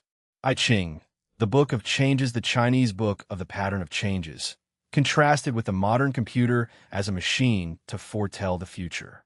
Pollution, Nuisance or Nemesis. 1972 official report quoted for the need to revise values and the warning about the nuclear basket. Essential writings cited. Snow's Two Cultures, Keynes's Economic Possibilities for Our Grandchildren, the White Papers on Overseas Development and Fuel Policy, Galbraith's Peer Report on the Environment, the Pearson Report, Index of Key Concepts, The Religion of Economics, the Idolatry of Material Growth and Personal Enrichment treated as the highest goals, a code of ethics whose first commandment is to behave economically, reducing the price list to a price and treating the consumer as extraterritorial. It supplies the only widely accepted criteria of what is economic, and it is the faith from which the book seeks deliverance. Meta-economics, the body of thought from which economics is derived, aims from a study of man, methodology from a study of nature. Economics does not stand on its own feet, and to ignore its metaphysical foundation is to mistake presuppositions for findings. The Economics of Permanence, Nothing makes economic sense unless its continuance can be projected without running into absurdities. Growth towards a limited objective is possible. Unlimited, generalized growth is not. Earth provides enough to satisfy every man's need, but not every man's greed. Buddhist economics. Economics based on right livelihood. The threefold function of work, the maximum of well-being with a minimum of consumption, and the reverence for non-renewable resources. The middle way between materialist heedlessness and traditionalist immobility. Tool versus machine. The tool enhances the craftsman's skill. The machine, the power loom, does the essentially human part of the work and destroys culture. The distinction between mechanization that serves man and mechanization that enslaves him. The dual economy. Two ways of life existing side by side, as widely separated as two different worlds, with the modern sector confined to one or two cities.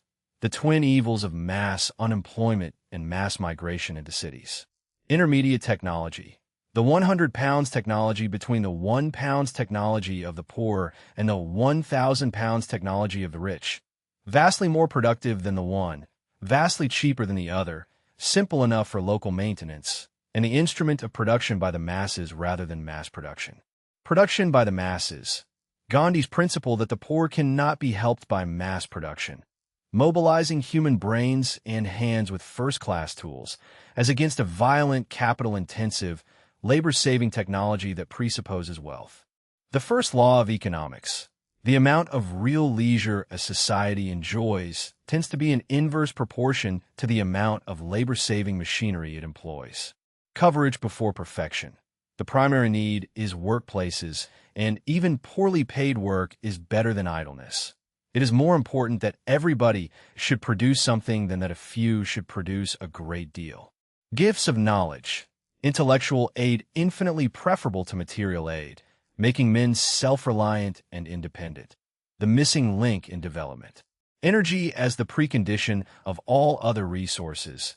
The one material factor whose availability underlies everything else and which cannot be recycled. If energy fails, everything fails. The exploratory calculation. A conditional statement about the future with the virtue of mathematical certainty, as against a prediction, which must always be uncertain in the real world. The distinction between acts and events, plans and forecasts. Levels of being. The hierarchical order of the universe. The indispensable instrument of understanding without which we cannot define man's position. Denial of the hierarchy is the metaphysical disease of the 19th century.